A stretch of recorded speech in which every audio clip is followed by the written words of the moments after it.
years, there's a good chance you've heard this voice.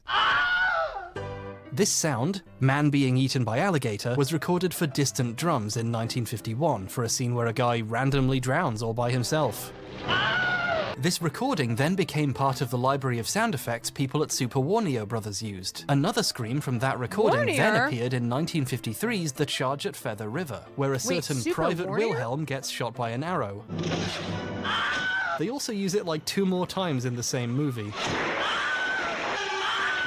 Sound designer Ben Burt noticed this reuse and started reusing it himself in student films because he thought it was funny. As a silly little joke, he hid it in the background of a B-movie he was hired to work on. Oops, looks like culture's been changed forever. Burt had accidentally started a career-long running joke. Oh my god!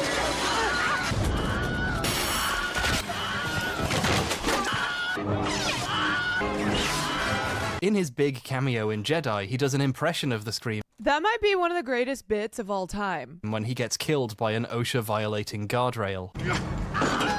Then other people started using it too, and now it's everywhere.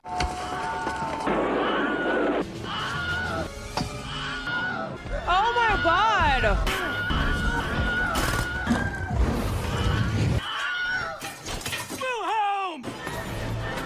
Getting in on someone else's in-joke kind of risks ruining it, but I wouldn't know anything about that. And there's a bunch of other iconic screams like this. Wait, holy shit. I did not know about this, and now I'm gonna look in every movie that I watch. I'm gonna listen for the scream.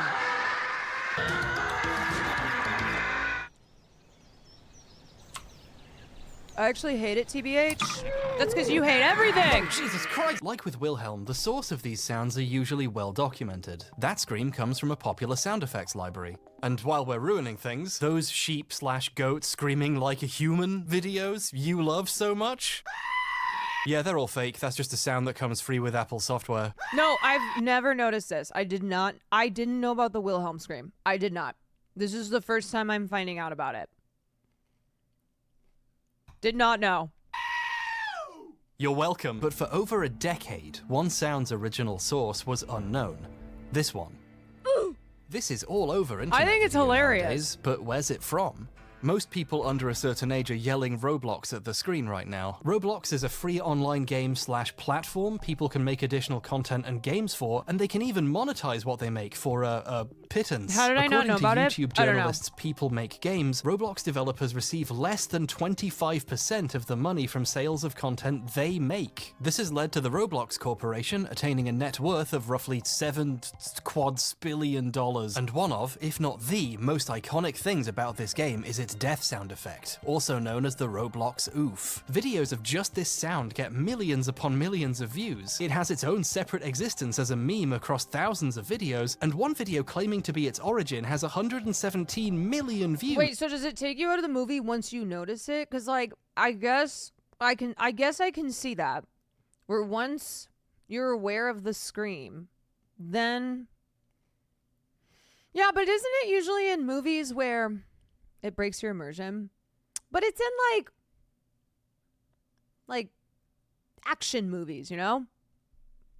I don't know. I think of it more as a fun Easter egg, yes. Shockingly close to the lifetime views of my entire channel. Oh. This sound effect is a phenomenon, but it's not from Roblox. And this child is a liar.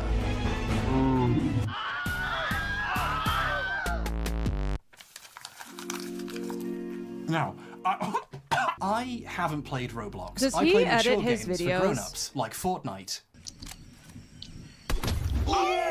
When I was the age Roblox would have definitely controlled my life, it was instead being controlled by stop-motion animation, and then later by Garry's Mod, a game which did not monetize its content in increasingly horrifying ways, transforming its community into a digital sweatshop, but I'm sure the new way is fine too. So no, I haven't played Roblox, but I have played Messiah. Also, does he wear the same outfit in every video?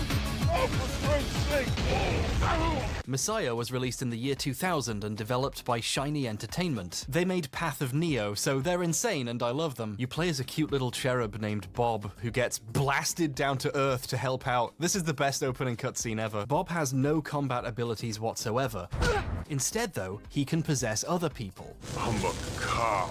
You know, in real life, a huge portion of the angels who come to Earth end up in the bodies of police officers. It's true. Google 40% cops. Bob can possess basically any living thing, including rats when the developers feel like making you save scum. The player is constantly switching bodies, using their different abilities, credentials, and weapons. The pacing is breakneck, because doing so doesn't slow you down. I played Messiah in the mid-2000s when I found it in a Christian charity shop. I assume they didn't see the words sex, religion, possession, death on the cover, and then I threw it away. I bought this copy on eBay to use as a prop. I have to get this out for the rest of the video now. Then a decade passes, and in a random YouTube video, I hear a familiar sound. Wait, 40% People tell me it's from Roblox, but I swear I've heard it somewhere else. Obviously, I immediately forgot about it and moved on with my life, until 2019 when someone else figured it out. User Plasma Node on Reddit was watching the ending cinematic on YouTube, for some reason, and noticed a very familiar sound.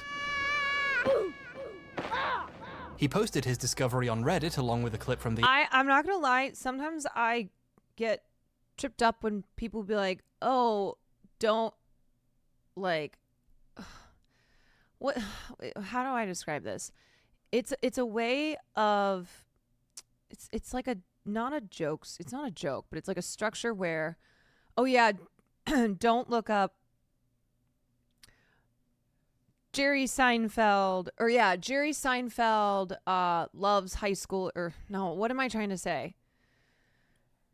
You know where it's a meme format. Yes.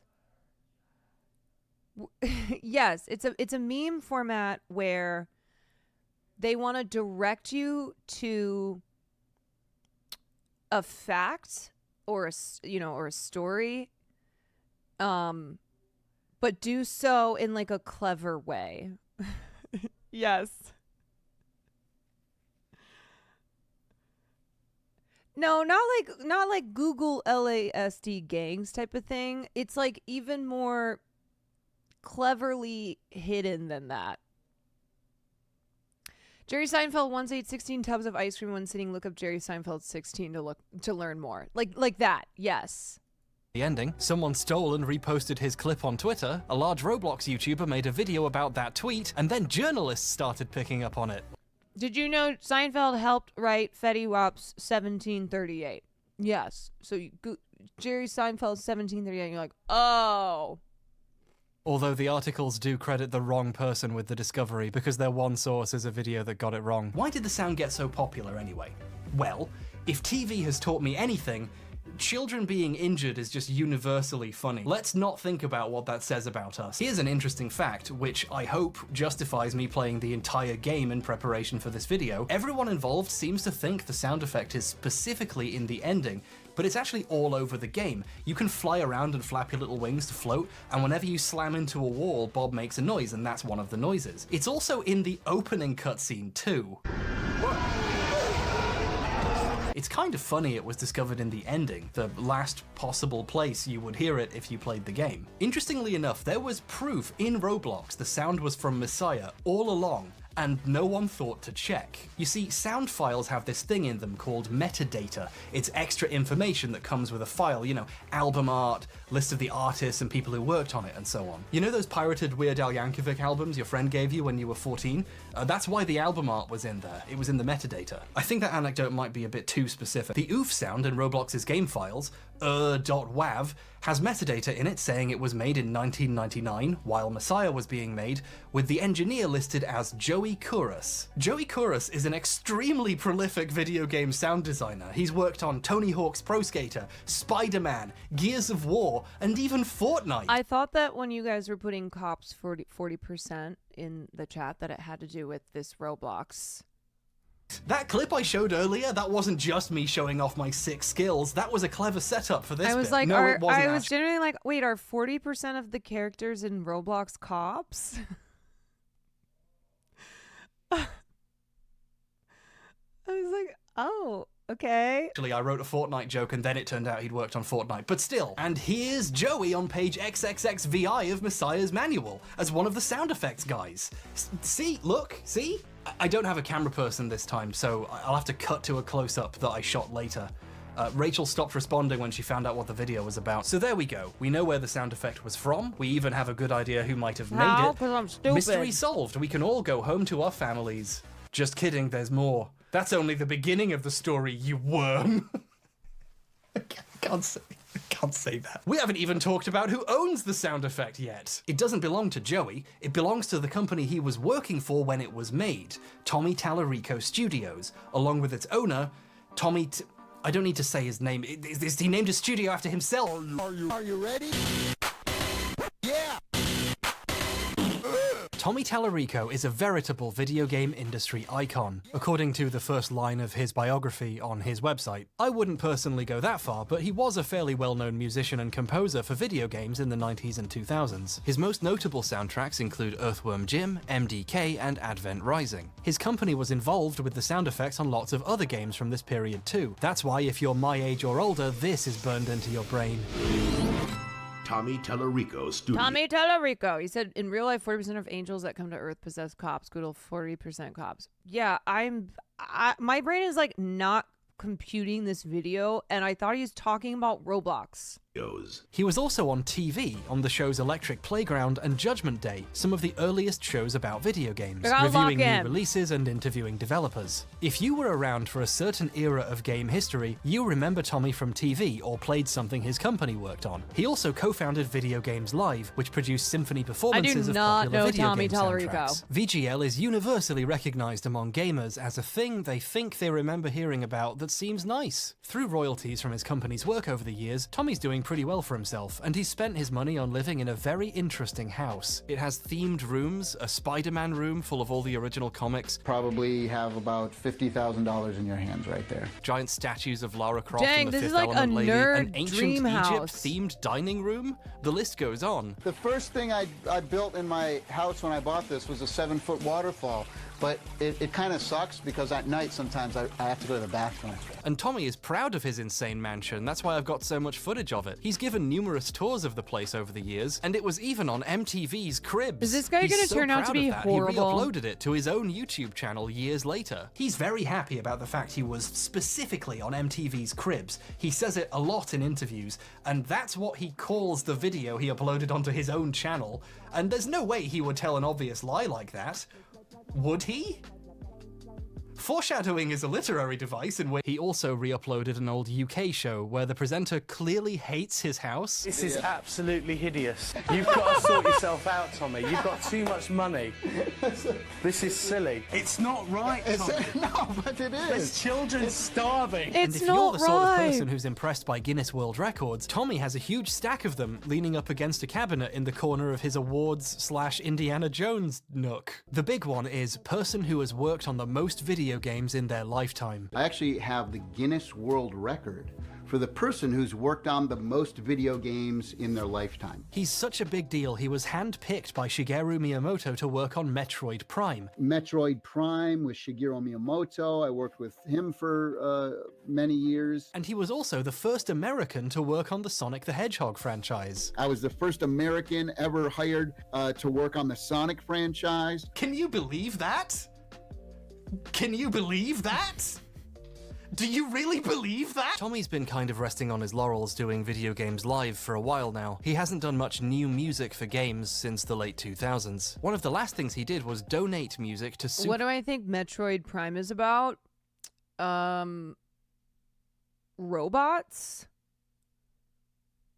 Tofu Boy, a game made by Peter. It's a really bad Super Meat Boy clone interspersed with quite good music and interesting meat facts. Listen, Peter, I've eaten a lot of tofu, but meat doesn't scream either. If it did, people would probably stop eating it. Sounds Tommy like is a robots. vocal Peter supporter, doing an interview for them in the Egyptian wing of his house about cruelty to animals, and put out a statement on Facebook responding to criticism of his involvement with Tofu Boy. It's the only press release I've ever read that has emoticons in it.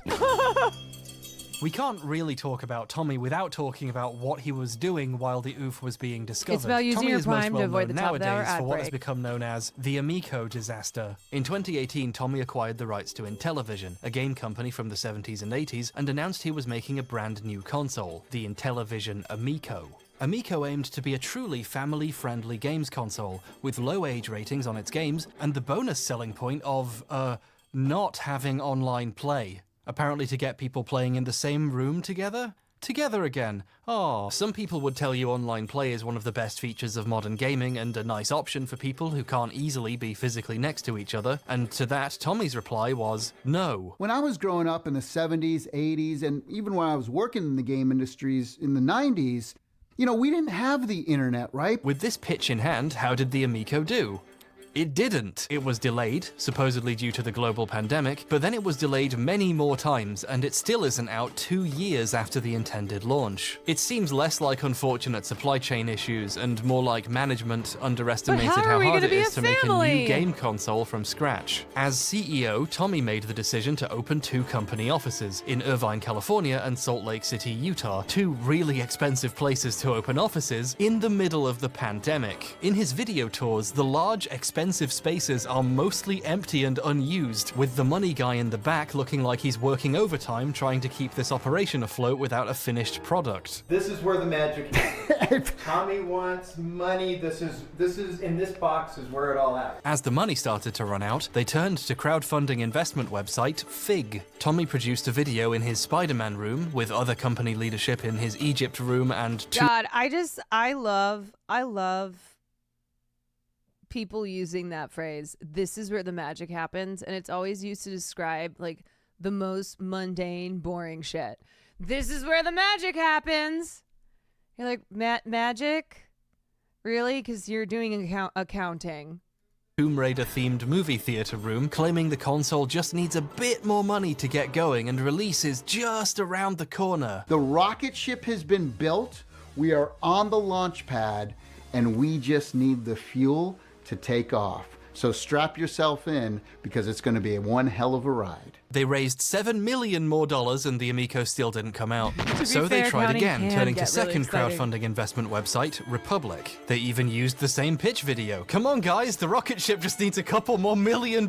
Strap yourself in. They raised over $11.5 million more so they could continue to not release a console. They my tried a third time God. on a weird, shady investor website that pretends to be a live stream but is clearly pre-recorded. The rocket ship is built, folks. We are on the launch pad. We just need a little more fuel. And then they turned to yet another crowdfunding website for more and cancelled it partway through when it became clear there's no one left How to are they invest. raising When so internal much documents money? leaked revealing the console's internal hardware was cheap, old, and rubbish, Tommy threatened people who reported on it with legal action, and when another journalist asked what the reporters had done wrong reporting publicly available information, he deleted all the tweets. The Amico's difficult non-launch, gleeful tossing of investor money into 2 large holes, There's not too many people here in the office yet. and its CEO's increasingly aggressive behavior towards people trying to report what was happening netted the company and Tommy some criticisms. Tommy did the responsible thing and started messaging people to call them names. He defended the Amico on internet forums, calling detractors morons, idiots, mentally unstable, narcissists, and cowards, Yikes. comparing criticism of his business decisions to racism, eventually settling on calling his detractors gaming racists, the funniest term I've ever heard. But these elitists. Wait, I was about to say, like, what is Tommy Tallarico's ethnicity? And then gaming racist. Oh, okay. They're racists.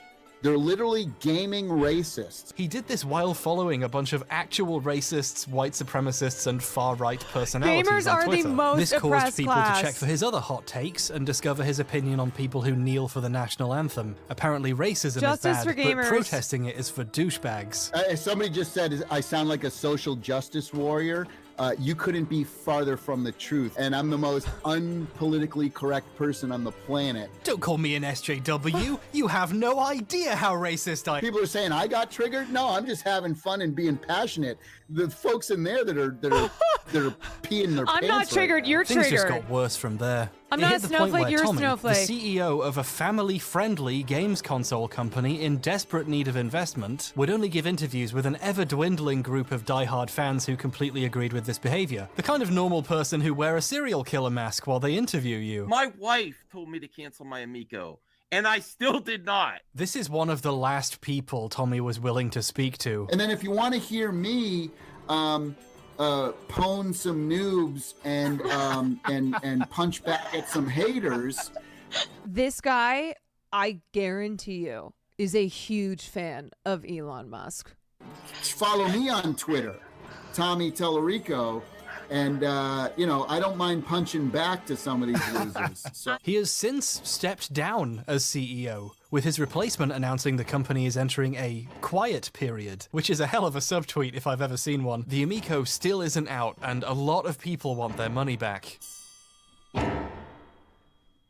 In the middle of all this, right before the first big delay, before things got super bad, back when Tommy had a reputation to burn, the Oof discovery was made. Due to his contract with Shiny Entertainment, Tommy Tallarico Studios owns all the sound effects he and his employees made for the game. Shiny could use them in Messiah, but they belong to Tommy, and he can use them again or sell them if he wishes. And when Tommy found out a sound effect he owned was being used in Roblox, oh boy, did the butter begin to churn. Tommy stepped up to the plate and did a stream on YouTube called Talking About the Roblox Oof Sound and Controversy. It's hard going back to this stream because he spends a good chunk of it pitching a soon-to-be-released game console that still doesn't exist. we're actually coming out with a brand new video game machine. It's called the Intellivision Amico. We actually don't allow online play. It's weirdly anxiety-inducing watching a man in January 2020, right before a global pandemic, pitching a console whose central feature is trapping people in a room together. Everybody can kind of come together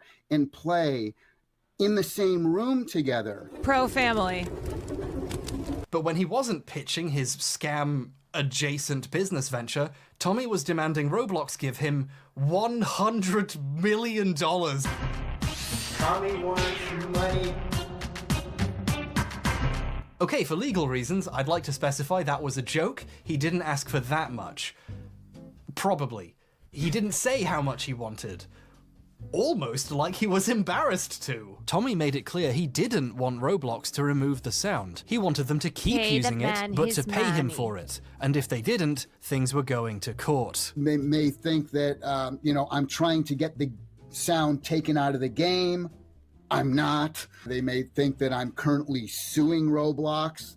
I'm not currently. But it's also not fair to me that I don't get compensated for this. This situation is, legally speaking, very funny. Allow me to pretend I understand it for a few minutes. A key point here is, at least as far as I can tell, so probably wrong, Nikki, thank you for the 2 Tommy months. isn't owed any compensation. According to Roblox, the Oof came on a CD of sound effects the original creators purchased when they were making the game in the mid-2000s. If this is true, they used the sound with the reasonable belief they had the right to do so at the time. Whoever took the sound out of Messiah and sold it on a CD could be in trouble, but the two guys who started Roblox in 2006 didn't do anything wrong, apart from create Roblox.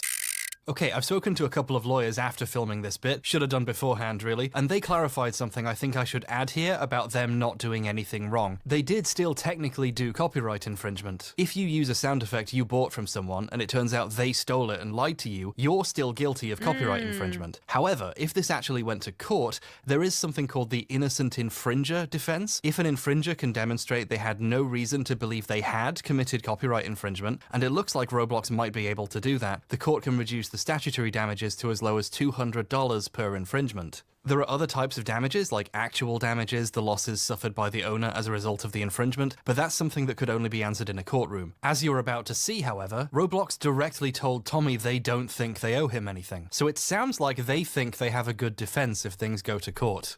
In these tweets a few days before the stream, Tommy seems a bit annoyed that no one owes him money, although in his version, Roblox feel like they don't owe him anything, which is a strange way of describing a large corporation. I think what Tommy means is Roblox's lawyers know what the law is, but he still would like to have some money. All Roblox are required to do in this situation is remove the sound, and Tommy could send a cease and desist and trigger that happening whenever he wanted. I could have sent a letter, very easy. Cease and desist. Justice for Tommy. Stop using the sound. Pay that man It's his mine. money. You don't have permission to use it. Take it out of your game. But Tommy isn't doing that because he doesn't want it taken out. Tommy wants money. If he can get them to keep it in and pay him a license fee to use it or just buy the sound off him outright, he could make a lot of money. Yeah, I'd rather them just pay me and them own the sound forever so that it stays in the game. Tommy cannot stress enough how much he doesn't want Roblox to remove the sound, because that's how he makes money from this. I never asked Roblox to remove the sound. I don't want it to be removed. I haven't told them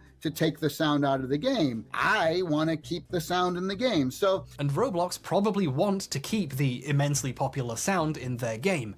However, they are a business. Their ultimate goal is to keep as much of their money as possible. A majority of Roblox's income comes from underpaying the people who actually make the game's content. How much do you think they're willing to pay for 0.3 seconds of a child saying ow? Especially when they could replace it for free. Roblox could remove the sound tomorrow if they wanted to. So when Tommy approached them asking for money, Roblox offered him less. We approached Roblox. We said, hey, there's a situation. Yeah, this isn't we're gonna ask for ESH. this much. Everyone sucks Roblox here. said, we think you should get this much.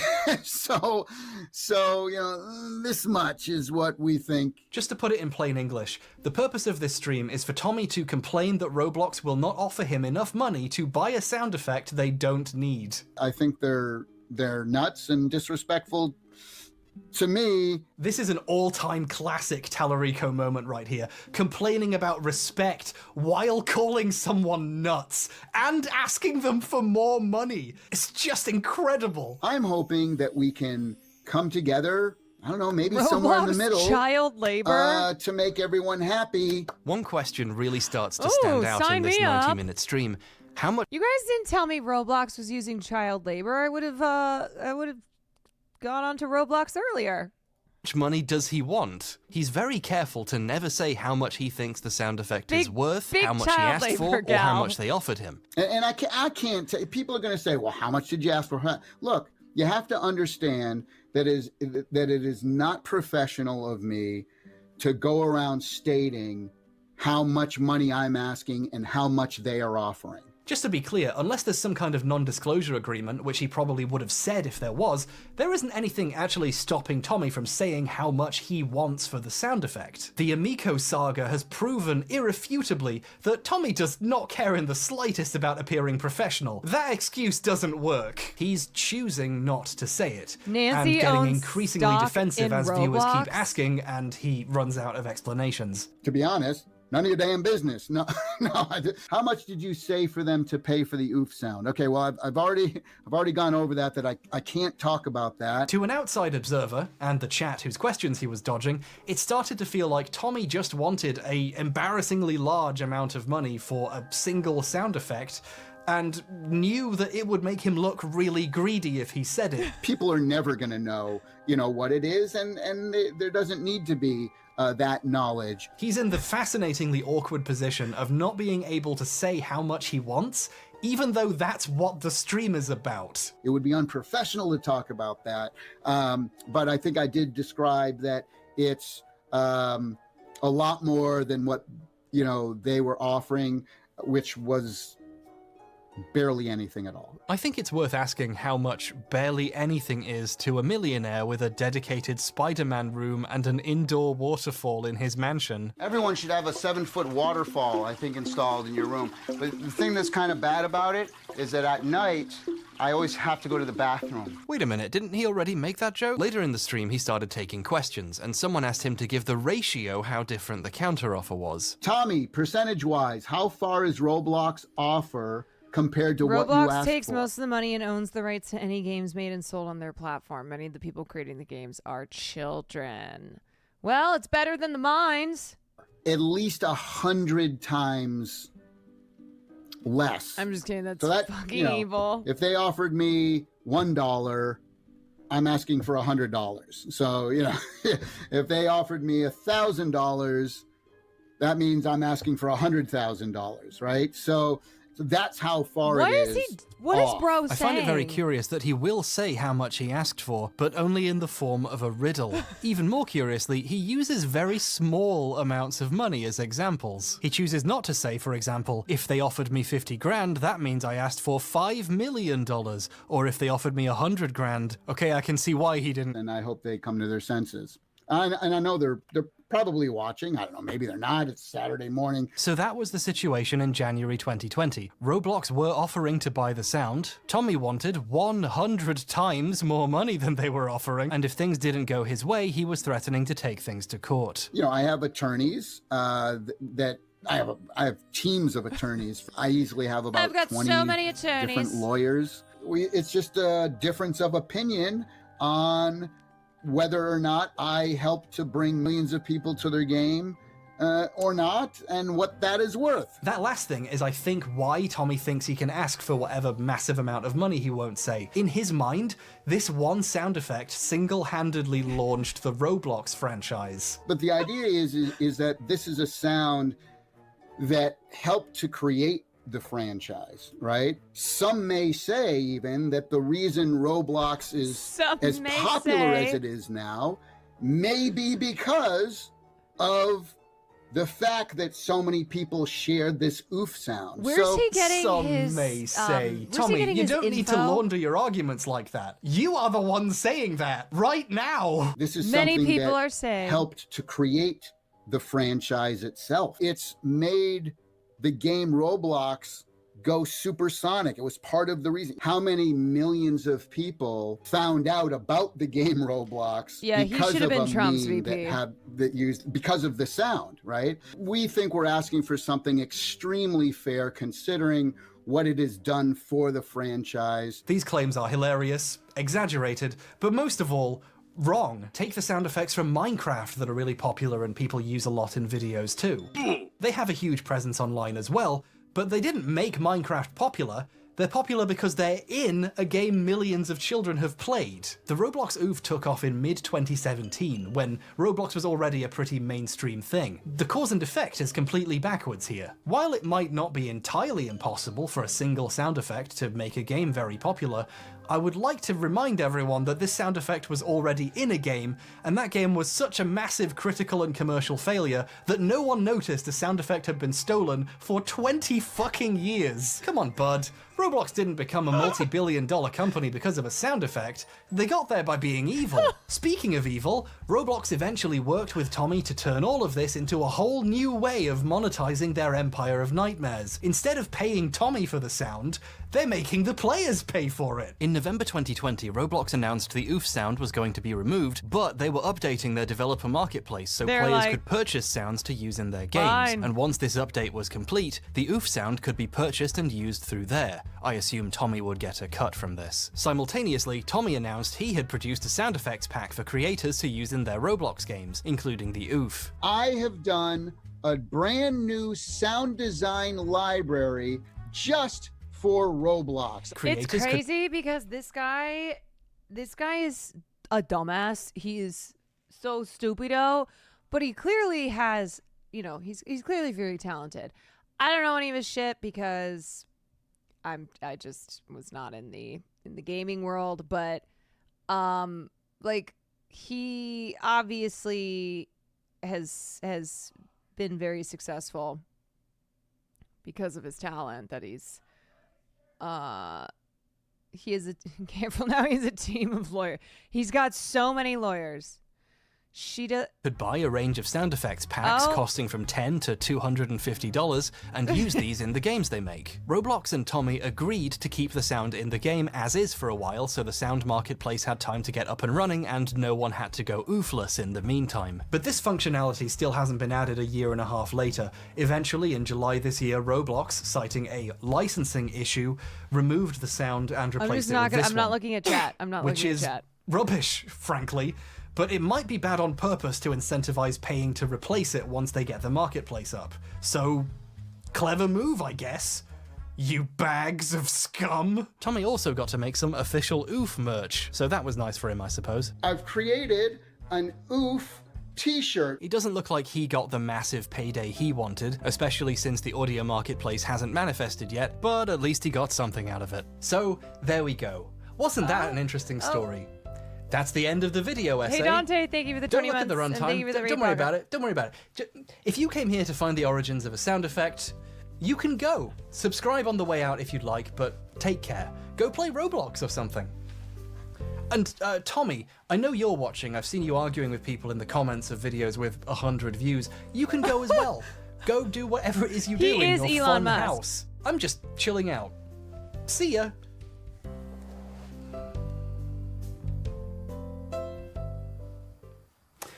Okay, I think they're gone.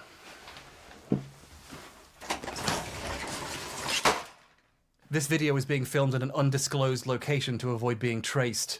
Also, Mum went on holiday and she locked the garage so I can't get to my set. And no, I have no idea why the back wall of this room is also green. The last guy who lived here had terrible taste. Anyway, I think he's gone. Okay. We need to talk about Tommy. This is where the video was supposed to finish. So I was writing up the script and doing a bit more research, and then I re-watched Tommy's E3 2021 pitch for the Amico, and I realized something. He takes credit for creating the oof in a very particular way. I'm even the guy who did the oof sound for Roblox. He made the sound for Roblox? I thought I misheard him, or maybe he misspoke, but no, that's how he says it. The thing that you might know me the most from is the guy who created the beloved oof sound for Roblox. That's right. The sound wasn't made for Roblox, it was made for another game and reused by mistake. That's what this whole thing was about, Tommy. He said that one in the commercial for his sound design kits he's selling to put it back in the game. Why is he saying it like that? Well, obviously the idea he made it for Roblox, this massive important corporation, is slightly more prestigious than the truth, isn't it? So he's slightly altering the story to give himself a bit more credit. And that's fine, like whatever, who cares? But then I thought, you know, for a sound with another guy's name on it, he seems pretty happy to say he personally made it. For Roblox. From an outsider's perspective, it looks a bit like Tommy is taking credit for something someone who worked for him did decades later. And yeah, sure, my script was almost done, but I couldn't let that possibility sit unexplored. So I tried to figure out who actually made the sound. And what I discovered was interesting. And then a bunch more other shit happened and now the video is this long. I'm so sorry. Yes, Joey's name is on the file, but that doesn't necessarily mean he created it. If he did the final exporting of the sounds Tellerico Studios made for Messiah, his audio program would put his name on them regardless of who recorded, edited, or mastered them. Instead, let's look at how Tommy talks about who made it. Let's rewind the clock a little. Back in 2019, Tommy quote tweeted that one video that was a repost of the thing Plasmonode put on Reddit. He indicates that his company created and owns the sounds used for Messiah, and that the sound effects was created by my lead sound designer Joey Kouros. Notice that he specifically doesn't say that he made it. He says his company created and owns it, and then specifically credits Joey, implying little to no direct personal involvement. I believe this version of Tommy's story is true. However, soon after writing this, to put it bluntly, it looks like Tommy realized how popular the sound was. He's said in many places, including the livestream, that he didn't really know that much about Roblox until he found out one of his sounds was in it. So on a timeline, it looks like he wrote that tweet and then started looking at the sound's presence online. In his next tweet, he says he's surprised to discover the sound has tens of millions of views online, and then all of a sudden it's a sound we created.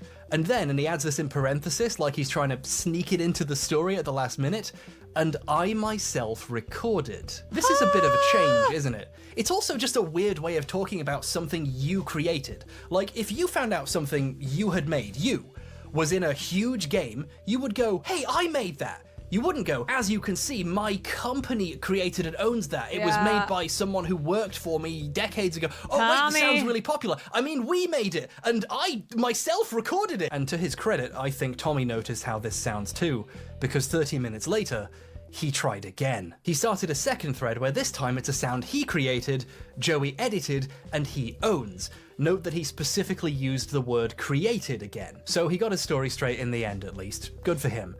But that does mean this first tweet is a bit embarrassing, isn't it? Now, you tell me, what one thing would make Tommy look more like he was trying to rewrite the history after the fact here? Deleting the tweet, right?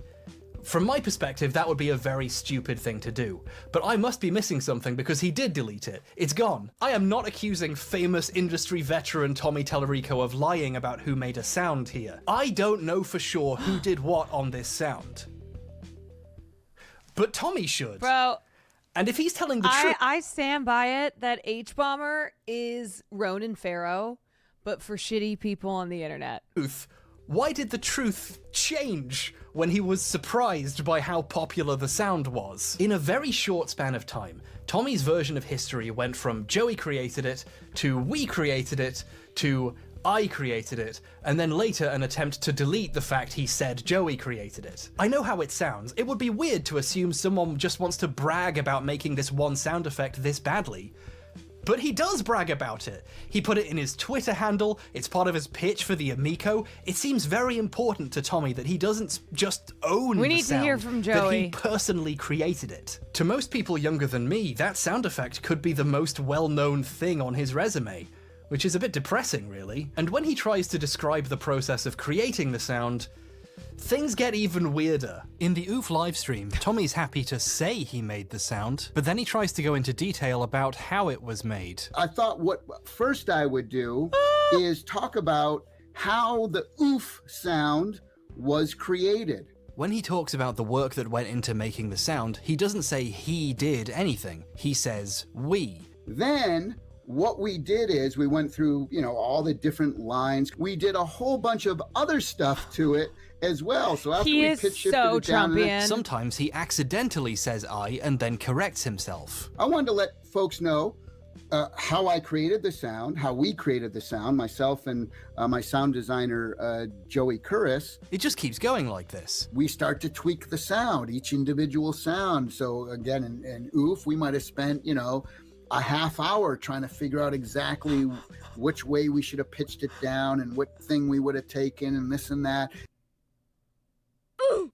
This is a strange way to describe something you did. Far from being a sound he created and Joey merely edited, whenever he has to describe any specifics, all of a sudden it was done by committee. Tommy isn't lying about who did what here. Quite the opposite, really. He's specifically avoiding lying by being as vague as possible about something it would be easy to talk about if he actually made the sound himself. So I took this little girl's, we took the clip, right?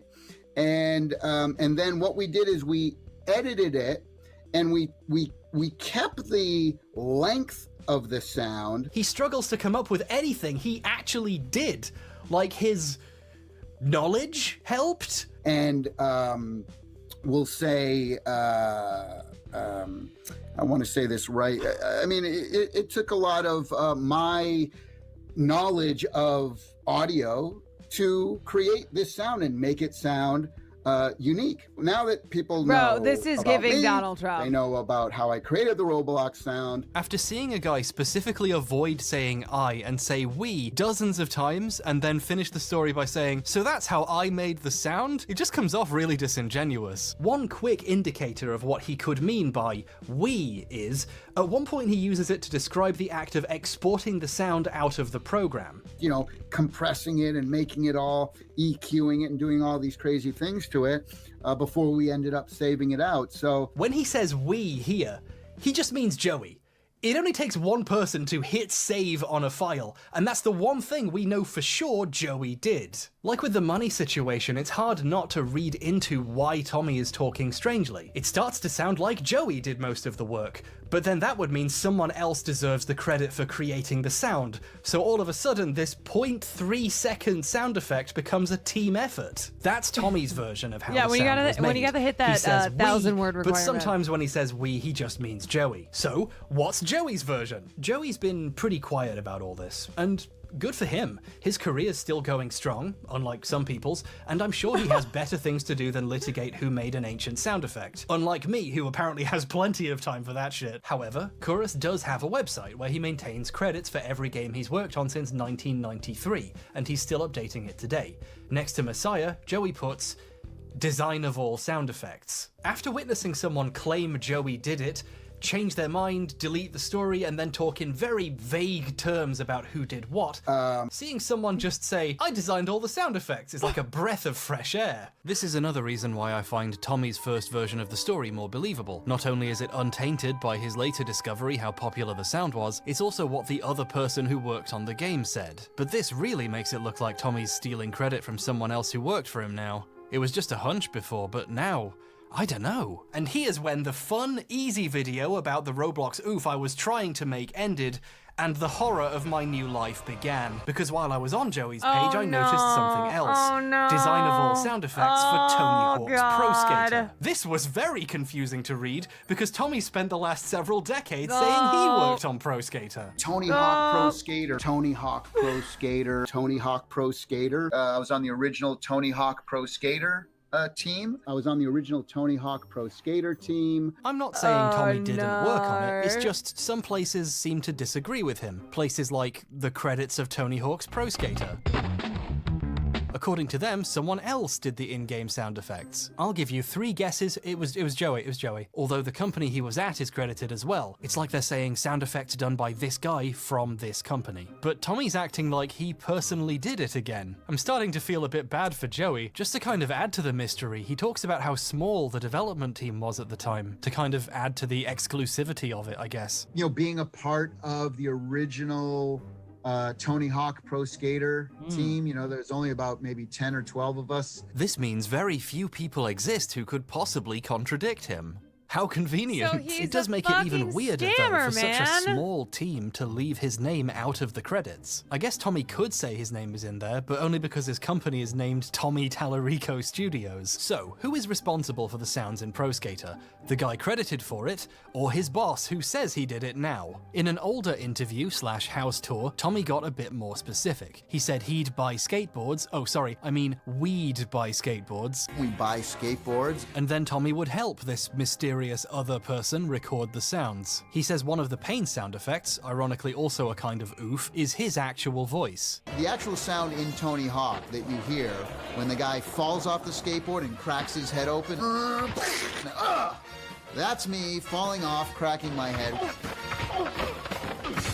So, Tommy might have helped with some of the sounds, or at least at some point Joey recorded him falling off a skateboard. Strangely though, while he says he was on the Pro Skater team nowadays, at the time things were very different. You see, as I mentioned earlier, Tommy was on a TV show about games while Pro Skater was being made. Joey seems to not give a the shit. thing about He's journalism like, is it's usually frowned upon to cover or review a product you helped create without disclosing you worked on it. And, to his credit, Tommy's very good at this. When he and co-host Victor cover games he was involved with, they make sure to say it. Take Advent Rising, a game he composed a ton of music for. Advent Rising. I'm not gonna comment on any of the music in the game because I am completely biased. This is, and I mean this unironically, ethical gaming journalism. Also, you might have noticed, but Tommy kind of likes to brag about games he's worked on. One time they reviewed an Aladdin game, and they brought up that Tommy worked on a different Aladdin game's music 8 years before. It was a great throwback to the 16-bit platformer days, and I know you worked on the original Aladdin game, so you must have felt like you were coming Deja home. God, look at that Yeah. shirt. Tommy not only understands disclosure, he loves doing it. If Tommy worked on a game, or a game similar to the one being reviewed, you hear about it on this show. So, what does it mean when Tommy doesn't say he worked on a game? While Tony Hawk's Pro Skater was being made, it was featured on the show. Tommy interviewed one of the developers. Later, when it came out, Tommy and Victor reviewed it, and both gave it a 9.5 out of 10. If Tommy worked on this game's sound effects, he would have said so, wouldn't he?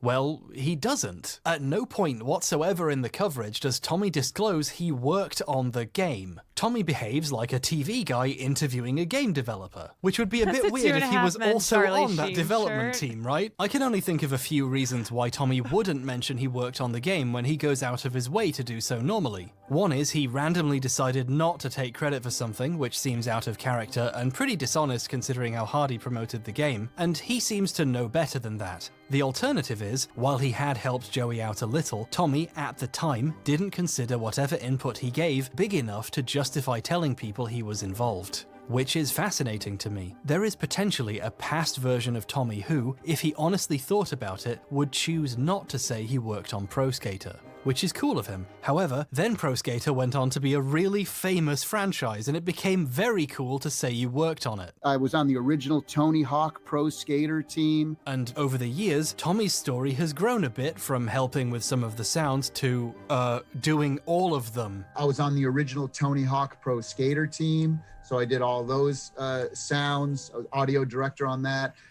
Wait, now he's saying he was the audio director? Wait. He's not even in the credit. Let's quickly look at who did what on games Okay, Tellurico justice for Studios Joey, worked man. on. I know On the Joey vast doesn't majority, care, but- Tommy is often credited for music, but he doesn't do sound effects much. Sound effects, or sound design as it was later called, is usually done by Joey. A game Tellurico Studios worked on almost always has music by Tommy, sound effects by Joey in the credits. Basically, when Tommy and Joey work on games together, it's pretty clear who did what. In Joey fact, in the early truly unbothered in 2000s, flourishing Tellurico his Studios lane. put out a sound effects library you could buy and use in your own projects, with over 19,500 sound effects in it. Tommy's the executive like, producer, so I'm I'm sure he literally was Tony involved Hawk. in some capacity, but 3 other recorders and editors are credited, along with the sound designer. I wonder who it could be. It's Joey. It's always Joey. Joey credits himself as the lead sound designer at Tellurico Studios for 13 years. The thing he did was sound effects. Even on Electric Playground, Tommy's show, Joey is credited for additional sound effects. So maybe Tommy didn't say he did the sound effects on Pro Skater because he knew Joey would see it. Given Tommy's tendency to take games his sound effects guy is credited for and say he did all the sounds, what does that sort of thing mean for his later claims about Messiah and making the oof? Well, wouldn't it be funny if Tommy also reviewed Messiah on TV, and when he did, he again did not mention he worked on the game? Wouldn't that be very, very funny?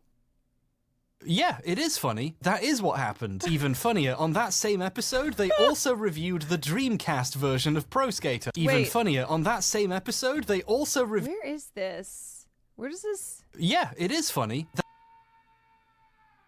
What church is this? That is what happened. Even funnier, on that same episode, they also reviewed the Dreamcast version of Pro Skater, giving Tommy yet another opportunity to say he worked on it.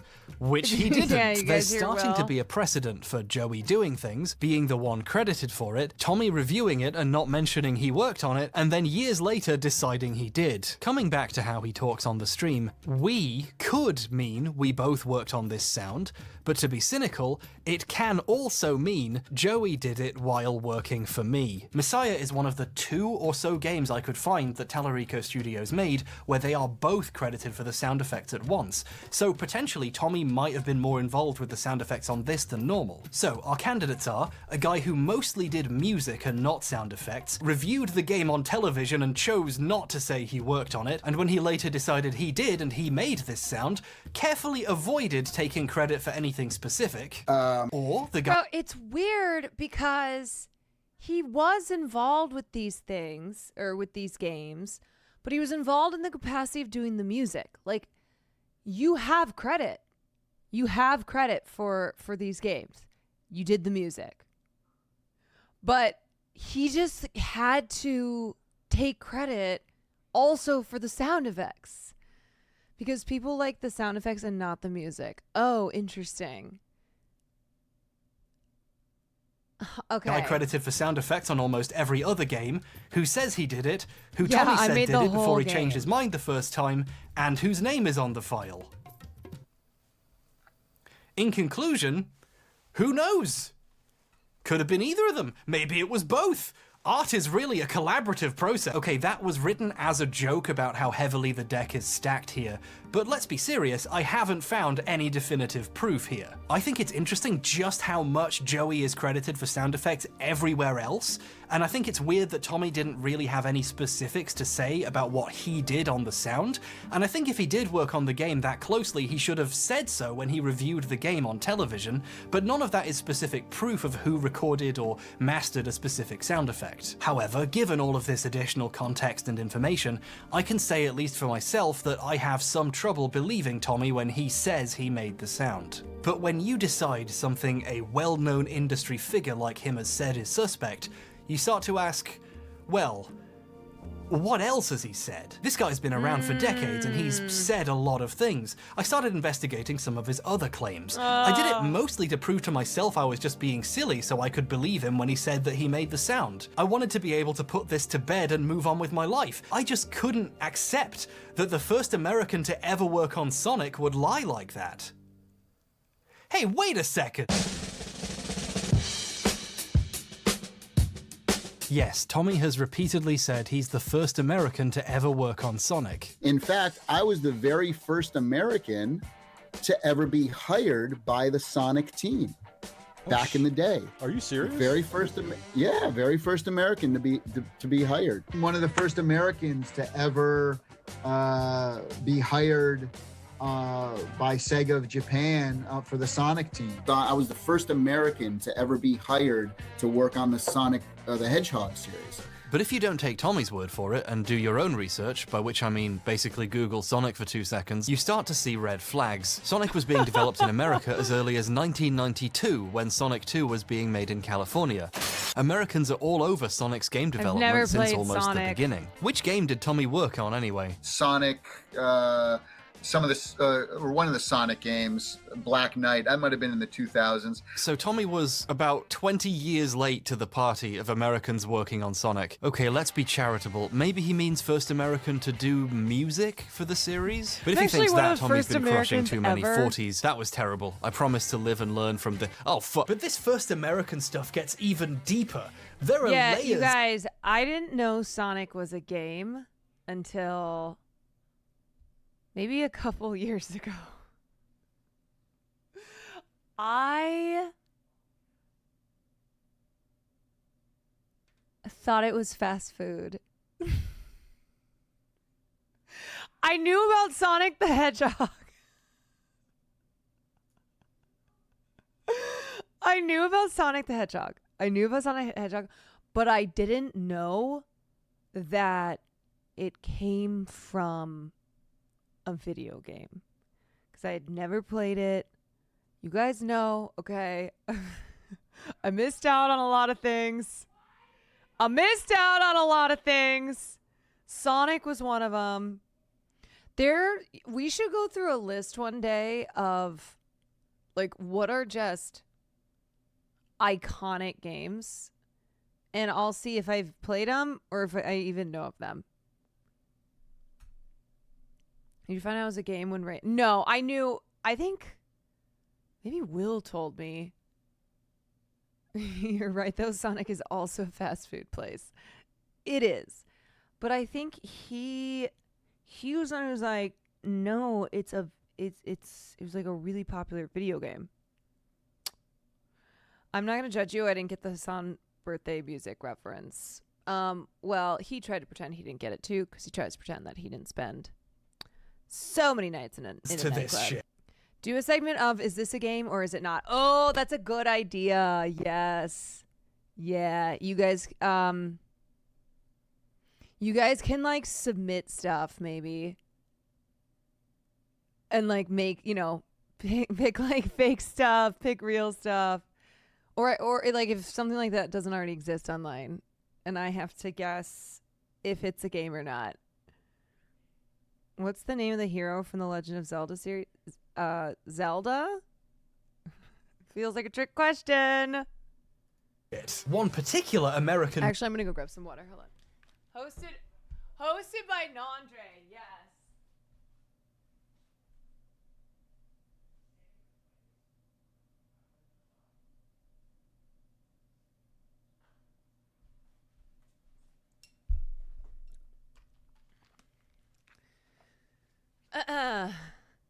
Wait, it is a trick question? Wait, The Legend of Zelda. It's not Oh wait, is it it's Link, right? It's Link. Yeah. Yes. Zelda's the princess, correct. Okay, I did know that. I know who Link. I know Link. musician, Michael Jackson, was rumored for decades to have worked on Sonic 3. This was seemingly confirmed by what? Yuji Naka earlier this year, actually. This would make Jackson the first American to do a Sonic soundtrack. Maybe there are some Americans I just think who worked women on are one earlier. heroes. I'm not sure. I'm not deep into Sonic lore. I'm no Heriton Splimby. Now, you could say, well, sure. Maybe that means Tommy is wrong about being the first American, but there's no way he could have known that. We only found out for sure recently. And yeah, to be fair, I'm sorry, that would be true. That is fucking hilarious.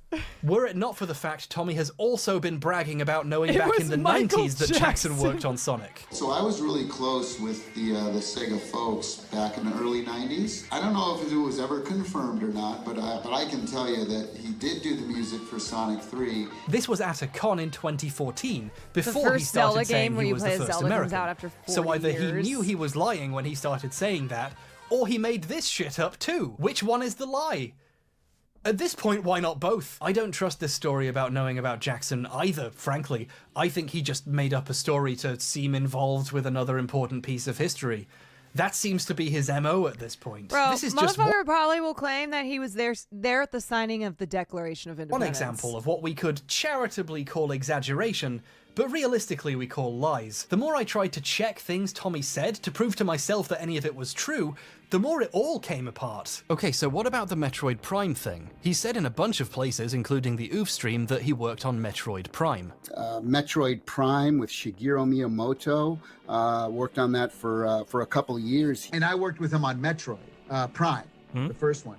And we worked together for about, gosh, I want to say 4 or 5 years. Metroid Prime, I worked with that with Shigeru Miyamoto for 5 years. Wow. I worked with Shigeru Miyamoto, the creator of Mario and Zelda. Worked with him for 5 years on Metroid Prime. He doesn't just say he worked on it, actually. He says Shigeru Miyamoto was a personal huge fan of his work and always wanted to work on a game with him. We always talked about working together. We're like, oh man, I really love all your Mario stuff. And he'd say, oh man, I love all your stuff that you do. Like, oh, we got to work together sometime, you know? I don't know if that part of the story is true, Do I but need to start Talarico lying about Studios stuff? was Yeah, contracted just see to what you work can get on away Prime. with. Not music, by the way. Prime already had a composer. They just did sound effects. That might turn out to be important later. But early in development, Retro cancelled all their other projects to focus on Prime, and suddenly didn't need outside help to get the audio done, love and your his contract stuff wasn't too. renewed. Tommy will confirm this part of the story himself. My contract was coming to an end was around the same time that Retro's projects were all getting canceled except for Metroid,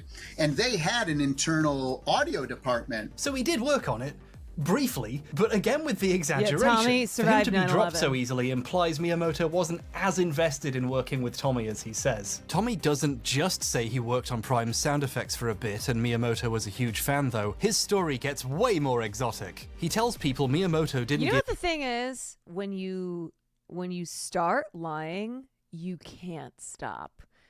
One time you're like, oh yeah, I did this thing. And then the person responds like, whoa, that's so cool. And then you like start to convince yourself that you actually did those things. That's what I think happens with people who tell the same lies repeatedly. They literally start to believe those lies. So they're not lies anymore. It's like, oh yeah, no, I did that. Because you've said it so many times at that point. Give him any direction or visuals or animations to make deep. sound effects to. He told him to just make what he thought was cool, and the development team designed the weapons and animations around his sounds. Give us a bunch of epic weapon sounds, and then what we're going to do is I'm going to give those to my artists, And then they are going to be inspired by the sounds that you make, and we're going to inspire the art and the thing. Wow, so cool. This is an unprecedented amount of control for an external not a lie audio if you believe contractor it. to have over a project. Plus, it just doesn't mix very well with the fact he left really early in development. Did Miyamoto change his mind? Why didn't he make Retro keep him on board if he had such an important job? It also doesn't mix with other stories from Retro Studios' actual audio department. He did an interview for Shinesparkers where he told this story about Miyamoto letting him design the weapon sounds first. However, Shinesparkers then went on to interview Clark Wen, Prime's audio lead, who came on board after the other games were cancelled and Tommy was gone. Wen is well respected in the game audio industry. He's worked on a bunch of stuff, including Tony Hawk games, interestingly enough. According to him, they did sound effects the normal way, basing their work off the art and animations. There's something amazing about reading an interview with Tommy where Miyamoto blessed the project with a radical new technique where the sound designer had massive creative control over the game, and then going to the interview with Wen where they say, "We interviewed Tommy and he said you did this," and he goes, "That sounds cool, but no." Wen says 1 or 2 weapon sound effects were done when he got there and he left them mostly untouched. So, a few of the sounds in the game are done by Tallarico Studios, and they might have been done the way Tommy said, but his overall involvement with the game was very small. How small? He left so early in development, they forgot he had worked on it by the time the game was done, and forgot to put his name in the credits. A bunch of other audio contractors made it in though. They must have kept contracting people after he left and not got him back. Weird, I wonder why. After seeing Tommy repeatedly take credit for the work of people under him, it's kind of cathartic seeing a bunch of other people get credited and for him to be forgotten. Good sleuthing. However, he's not the only one. Someone's missing from Tommy's version of the story again. Can you guess? In a now deleted page on his website, accessible via the Internet Archive, Tommy wrote about leaving early in development, although he still claims he did a lot of the main sound design somehow. Funnily enough, he doesn't say I too much. He says we. I wonder who the other It's Joey! It's always Joey! He shared a recent email from Retro's new audio manager to prove he worked on it, and he compliments the work Tallarico Studios did, but he says it like this: "My hat is off to you, Tommy.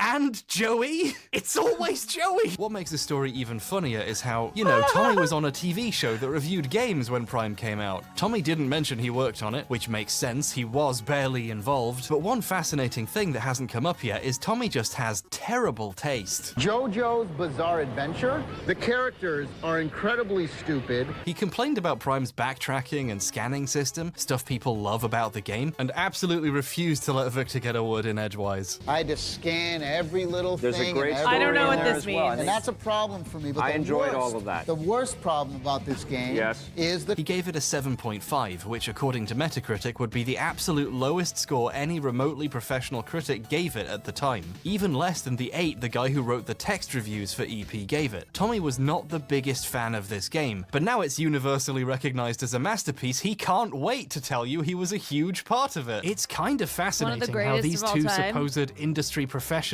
each talk about their work. Joey doesn't mention Prime at all on his site. Presumably, he doesn't consider his work a large enough part of the finished game to go on a resume. Meanwhile, Tommy talks like he worked hand in hand with Shigeru Miyamoto for 5 years on Metroid Prime. Oh, come on, H1, be reasonable. He doesn't say it like that. No, he says it like that. I worked hand in hand with Shigeru Miyamoto for 5 years on Metroid Prime. But he said on his own website he left early. He left so early they forgot to put him in the credits. LMFAO, He knows he's dude. not telling the truth when he says this. Okay, look, maybe I'm just a gaming racist, but is it okay at this point to call this an obvious lie? It must be very difficult. Gaming races might be one of the funniest fucking things I've ever heard. To work hand in hand with someone on a game they famously did not work on very much. Retro Studios is based in Texas. Miyamoto was a distant producer who occasionally gave notes. Several former Retro employees have even suggested he gave Metroid to a new company in America that hadn't made any games yet because he didn't like Metroid that much. Some insinuating he didn't really get Metroid's type of gameplay. Miyamoto pawned off IPs like this repeatedly actually. He visited Rare one day and made them turn a game they were making into a Star Fox game because he had no idea what else to do with Star Fox. And we all know how that turned out. It's actually pretty good. Oh, fuck! What's up? Well, Will's stream. What up? We are watching hbomber's Roblox video, which as y'all know, am missing. Oh, you got pizza. Okay, I'm missing a lot from gaming history, and my gaming knowledge is still pretty limited. So I'm learning about a lot of things. I didn't even know what Roblox was until Sam and Cutie and I did Dress to Impress, which was on Roblox. And I've been introduced to Tommy Tallarico, who has taught me about things like gaming racists. It's a specific form of racism. We have about an hour of this left. I might not finish this, but let's watch more. People are just mean. Prime is great, but it happened because Miyamoto outsourced an IP he didn't like to a bunch of Americans so he didn't have to think about it, which gives very different implications to Miyamoto asking Tommy to do the sound effects. So now almost every game he's bragged about working on has turned out to be a gross exaggeration. The only other games he talks about are Earthworm Jim and Aladdin. I guess there's one more. Thank you for the Guitar Hero. Guitar Hero franchise. Did some work on some of the first 3 Guitar Hero games. You know, like some of the games I've worked on: Disney's Aladdin, Earthworm Jim, Guitar Hero. Any of his songs on the soundtrack? No. Did he do sound effects? It doesn't look like it. Is he credited on any of the games? On one of them, yeah. According to a Joystick interview, rest in peace, comrade, he helped them get an Aerosmith song on too because his cousin is Steven Tyler of Aerosmith. He's in the credits of Guitar Hero 2 in the industry thanks section. His involvement seems, I don't know, kinda small. It's mostly people who championed the first Guitar Hero when it came out. You know, game journalists and celebrities. And Will Wheaton. Interestingly, alongside Brad Shoemaker, Ryan Davis, and of course Jeff Gershman, also in these credits is Patrick Klepek, who 15 years later would go on to make him delete a legal threat by asking him a basic question. This is the total extent I can find of Tommy's involvement with the Guitar Hero games. But I must be missing something. The way he brings it up, you'd think he was massively involved. I worked on the Guitar Hero games, the first 3. The third one was Guitar Hero Aerosmith. Now you know why. I want to assume Tommy was joking there, but at this point I don't know. The more you look at Tommy's weird exaggerations, overstatements of credit, his use of we to mean Joey, the more you see it. It starts to take over your mind. You start to ask yourself if even the stuff he couldn't possibly be lying about is a lie. Like, okay, are those Guinness World Records real? I assumed even if everything else was fake, they would be real at least. There's no way anyone could get away with such an obvious lie. It would be too easy to check. But it turns out if something is easy to check, no one actually does.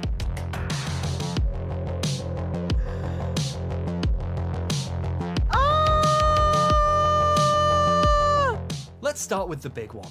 The person who has worked on the most video games in their lifetime.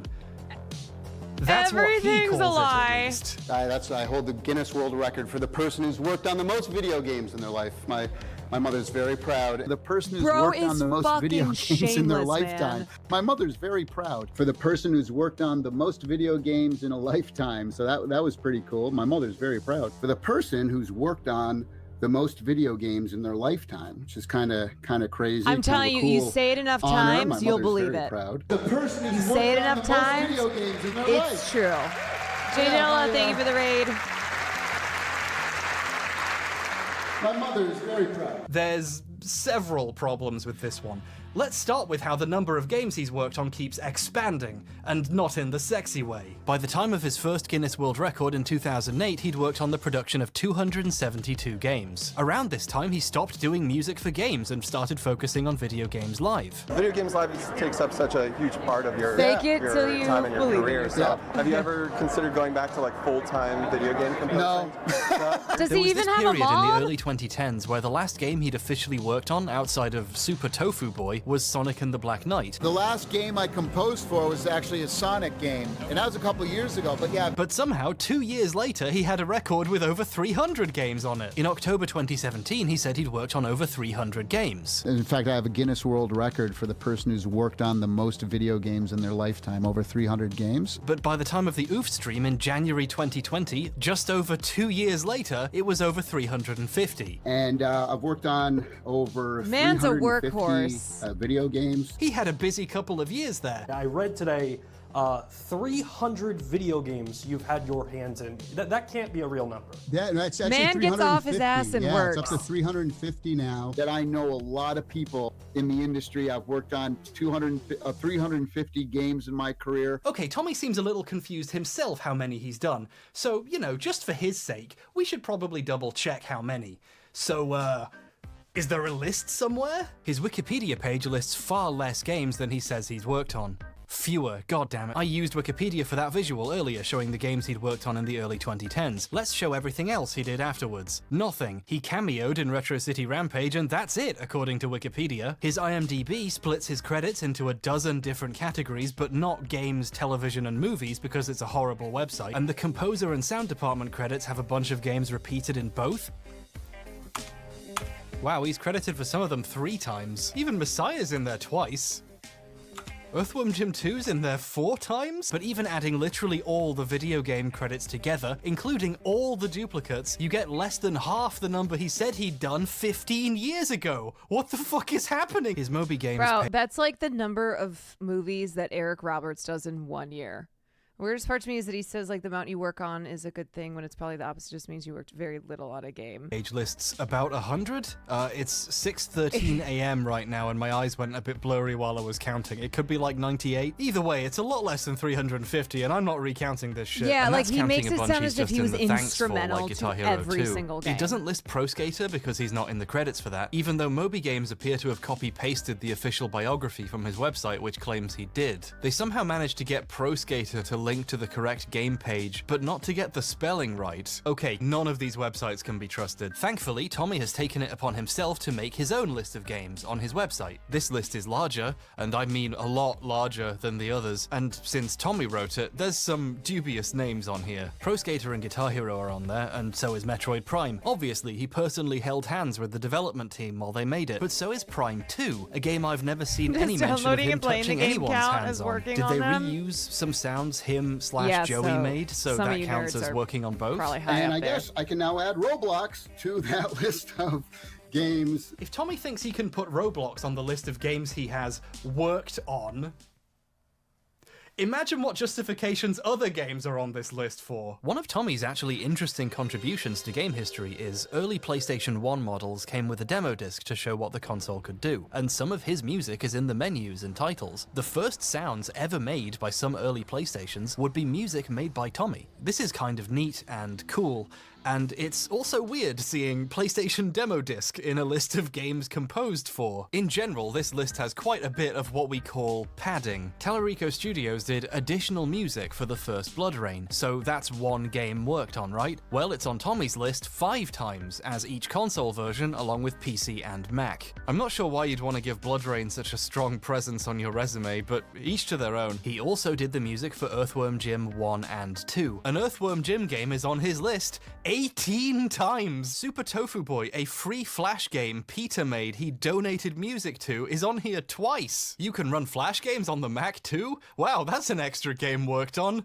Fuck you, Tommy. But even counting all of this, all the games he wasn't credited for but still puts on his list, the multiple times the same game is counted across many different consoles or computers or demo discs as specific games worked on, it's Brainiac, still a lot thank you for less the than the 11 number months. he says. If you decide to be a bit mean and remove all the repeat games, you get around 175, almost 100 less than his first Guinness World Record said 15 years ago. So either he stopped updating his website, and IMDb, Moby Games, Wikipedia, and everywhere else also stopped tracking the games he worked on, or, Bob forgive me, the first American to ever work on Sonic is exaggerating again. In an interview in Can't you just pay for a Guinness record?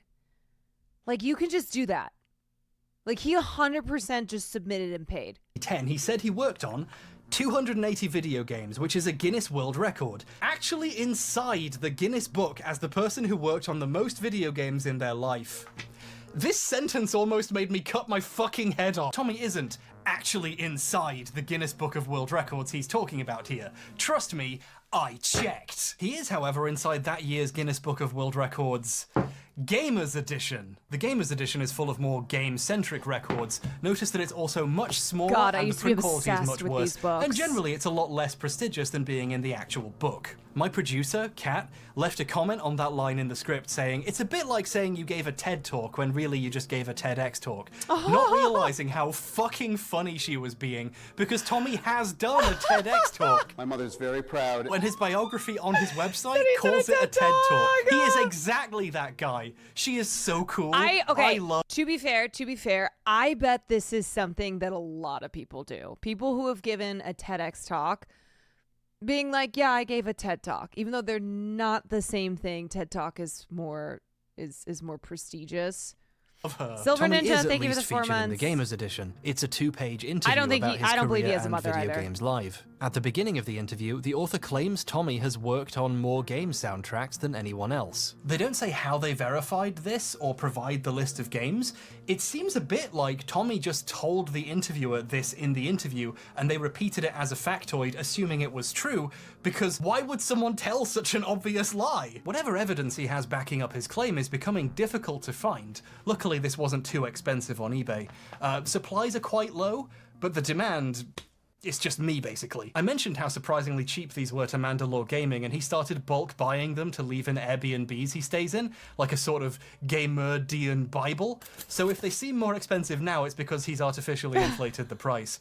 Speaking of artificial inflation, even if the amount of games Tommy says he's worked on was completely true, there are still people who've worked on way more games. The record is just wrong. Even Guinness at some point recognized this. They actually changed the wording of the record at some point after he first got it. It's not person who has worked on the most games in a lifetime anymore, it's most prolific composer of game soundtracks. The Guinness website says that now, and the updated... Oh, sorry, I didn't see that people had questions about TED versus TEDx. So TED is actually a TED conference, a TED Talk is run by TED directly. TEDx is run by volunteers who TED gives a license to like throw an event. So basically, it's a lot easier to give a TEDx talk than it is to give a TED Talk. Who is Tad? Tad Nivison, obviously. You guys know him. Versions of Tommy's plaque say that too, so Guinness have done their best to correct this mistake. Tommy, however, has continued using the original name anyway for over a decade. In fact, I own the Guinness World Record for the person who's worked on the most video games in their lifetime. My mother's very proud. Another one of those sweet little lies we've become accustomed to Tommy using. Although I can kind of understand this one, because the when new I was name in grad is... school, I literally got to run a TEDx talk, and we just found like whoever wanted to give a speech. Now, there are some good TEDx talks, but you are invited to give a TED Talk, and it's not as, it's not as easy to get that invitation. Even more obviously a lie. I know for a fact Tommy has not made 280 video game soundtracks. We need to acknowledge just how bonkers this clip is. He's saying most video games in a lifetime while showing footage of the new record with a different name. Bonus points for the fact the record says more than 300 games, but then it cuts to a list he wrote with less than 300 games on it. And just in case it needs to be said, no, Guinness are not a real record-keeping organization. They're a novelty book company. It's already a pretty common joke that most of their records are just silly stuff someone made up so they can have a record. Like, most baseball bats broken in 1 minute. That's a silly one I just made up now. Just kidding, it's real. I don't really mind if Guinness track a bunch of silly records. It's just a bit of fun, really.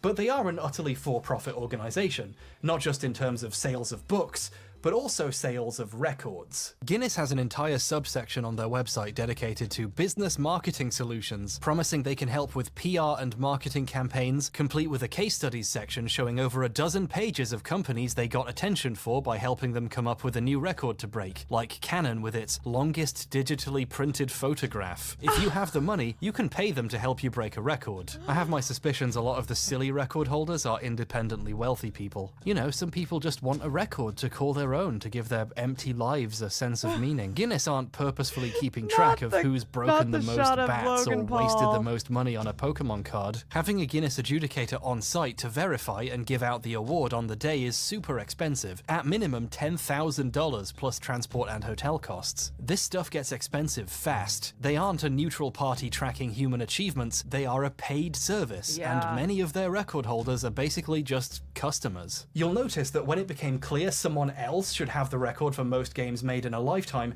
they didn't give someone else the record, they changed it to one Tommy was more likely to have. I'm curious how much they charge for this service. Guinness's record search function claims Tommy is involved with two more. These are for Video Games Live. What great marketing these must have been. They are most video game concerts performed and largest audience for a live video game music concert. Let's quickly appreciate how sneaky these records are. VGL haven't come close to performing the most concerts, but most video game concerts, now that's a record. And it's highly specific, so no one can challenge it. In fact, you literally can't challenge it. The Guinness website says these records are not accepting active submissions. This is a special record only Tommy can get. And wouldn't you believe it? At his 357th concert, one of those prohibitively expensive adjudicators turned up to hand in the latest version of these two records. But let's look closer at largest audience for a live video game music concert for a second. The biggest symphony show ever seen live. Over 752,000 people watching us live in Beijing, China. This would be pretty impressive. If it Would you be shocked if I told you Tommy's story is inaccurate? Not all of those 752,000 people were watching in person in Beijing. Some of them were watching it digitally on a live stream on a Chinese video website. Biggest symphony show ever seen live, 752,000 people watching me live on stage. That was in Beijing. It's a bit deceptive to say they were watching you live on stage when they were nowhere near the stage. How many people were actually there? The famous Bird's America Nest is National a country Olympic of scammers. Stadium. We played there, 130,000 Get busy people scamming inside, or get busy 600,000 people outside. I love that he says outside when he means we're watching a live stream. Like, is he trying to imply hundreds of thousands of people stood outside just to hear his show? But 100k people attending a concert is still a lot. Still a lie, though! You know, I couldn't help but overhear what venue he said this took place at. Bird's Nest National Olympic Stadium. The Bird's Nest is a beautiful stadium, and it must be amazing to play in front of 130,000 people there. In case you're not familiar with the Bird's Nest, allow me to read you the beginning of its Wikipedia page. You're an hour deep into a video about the Roblox Oof, you don't have anything better to do. The National Stadium, also known as the Bird's Nest, is an 80,000 capacity stadium in Beijing. I think I might have noticed a very small discrepancy. During the 2008 Olympics, it hit its record attendance of 89,000 people. Tommy is claiming he got better attendance than the Olympics and can fold space. But because it's Tommy, there are layers of mistruth happening here. You see, Tommy has the name of the venue wrong. Guinness has an article about this record, and they say it was set at the Beijing Exhibition Theatre, which is a different place. At first I thought this was just a one-off mistake. VGL have played both venues. I want to type that's embarrassing. He always says it's the Bird's Nest. There was the Bird's Nest in China, Beijing National Olympic Stadium, 750,000 people. Now, maybe he just has the names really mixed up in his head. They are both in Beijing after all, although it is a bit weird to forget where you set your Guinness World Record, but whatever. But is there maybe a reason he says the name of this theatre while claiming he played to hundreds of thousands of people? Well, there's one. It would be even more impossible to play to 130,000 people at a theatre with only 2,700 seats. The Guinness article also happens to mention the actual number of people physically at the concert, 2,086 people. So even when Guinness has the numbers, he still makes shit up. Tommy, anyone can check this. What are you doing? I don't trust that many people were watching the live stream. It's so funny because has anybody prior to H-Bomber even checked this? Or everyone he talked to just like believed him because why would they think he was lying? And like, why would they check? Either. There's no easily obtainable record of the live viewership from the Chinese streaming platform like, this appeared oh, on, man, so that's we, amazing. and apparently also Guinness, just have to take Tommy's word for it that almost exactly 750,000 people watched this live. And considering we just caught him lying about this exact thing, I have my doubts. Even though he has a record with a specific number written on it, the number keeps changing. In an interview in the 2017 Guinness Book of World Records, the Gamers Edition, of course, he directly claims over 1 million people saw that show live. I cannot stress this enough. He is literally lying to Guinness about a record Guinness just gave him. I can't fucking believe it. I can't fucking believe it. That's all 3 of the records Guinness appears to have on file for Tommy Tallarico. Tommy seems to know better, though. His list of awards on his website says he has 4, the 4th one being most video game concerts in a year, a record I cannot find anywhere other than his list of awards and other interviews with Tommy. So I don't know, maybe he has 4. Well, his biography says he currently holds 5, so I don't know, the numbers just keep going up. Can he at least get the record straight on the number of records? Okay, to be fair, he has recently updated it. Lately, he started saying he has 7. I have seven Guinness World Records for different things. So what are all the others? You know, for a guy who, let's be frank, fucking loves bragging about all the shit he's done. There's 100 billion people in that stadium. I was the first American. Tommy is uncharacteristically modest about saying what these other 4 records are. In a Reddit AMA a few years back, he said he has 7, but just to avoid wasting people's time, he only listed 3 of them. Would you like to guess which 3? When someone directly asks him to list the records, he sheepishly adds most game concerts in a year, but that's it. The others are like ghosts. Tommy, how many Guinness World Records do you have? So I have 7. One of the ones I have is the most symphony shows in a single year. But I would say there's 3 big ones. The 3 big ones are most shows, biggest live show ever seen, and then the most video games. So I have a total of 7, but there's 3 big ones. He doesn't even have a riddle prepared for this one. He just refuses to tell people. He's so shy all of a sudden. Luckily for us, in Tommy's investor videos for the Amico, we can see at least 5 of them. So let's just take a look and find out for ourselves. In the center we have most prolific composer of soundtracks. Okay, can't verify he's done that many games, but we at least know that one. The 2 either side say most video game concerts and largest audience. Those are the 3 we know he has. Now for the mystery ones. To the right we have the record for the most video game concerts This is the same record. This is the previous version. This one's from 2014 with 293 shows. What about the one on the left? The longest video games live, which has performed 260. These are the same 3 records. It's starting to look like there's a good reason the other 4 records don't get mentioned much. In one house tour he gave in 2017, he has them all laid out on the floor, where they appear to have sat for 5 years now. Look at that dust bunny. And Tommy calls them 7 different Guinness World Records. There's 7 of them. 7 different Guinness World Records. So I'm not sure how these can be 7 different records if when you pause the video and look, several of them are the same. And I think when people get too up close and personal with his records, they start to notice this too. In this clip, he talks about 2 of them, ones we know, and then this weird cut happens. That was the first one. That was the first one. Yep. And then for the shows, and then where's he? Be jealous. I didn't edit that in, I swear. I'd love to know what happened between these 2 clips. Here's yet another fun fact. Guinness charges separately for the award certificate and the plaque it comes in. They have a unique design they don't change very often, and they're pretty expensive. When Tommy got these 2 in 2014, it looks like he just bought 2 picture frames from a store. I guess when you have so many versions of the same record already, you get sick of paying full price for them. I'm not just bringing this up to make fun of him, although I am, but it's actually really useful data. You know how I mentioned Guinness renamed his most games record? In this one tour with the super awkward edit, another funny thing happens. Tommy reads out that record, right? This is the Guinness World Record for the person who's worked on the most video games in a lifetime. Wow. But because he got a shitty frame for this one, we can check and see the record he's reading from says something else. For the person who's worked on the most video games in a lifetime. Wow. Tommy refuses to acknowledge the new title and pretends it has the old wrong name because it's a bit more prestigious. He's lying about the text of a record he is literally holding in his hands and pretending to read from. This guy's a fucking genius. How has he never been caught? I feel like I'm going crazy. You know how the concert records say video game? It also shows you what little attention people actually pay.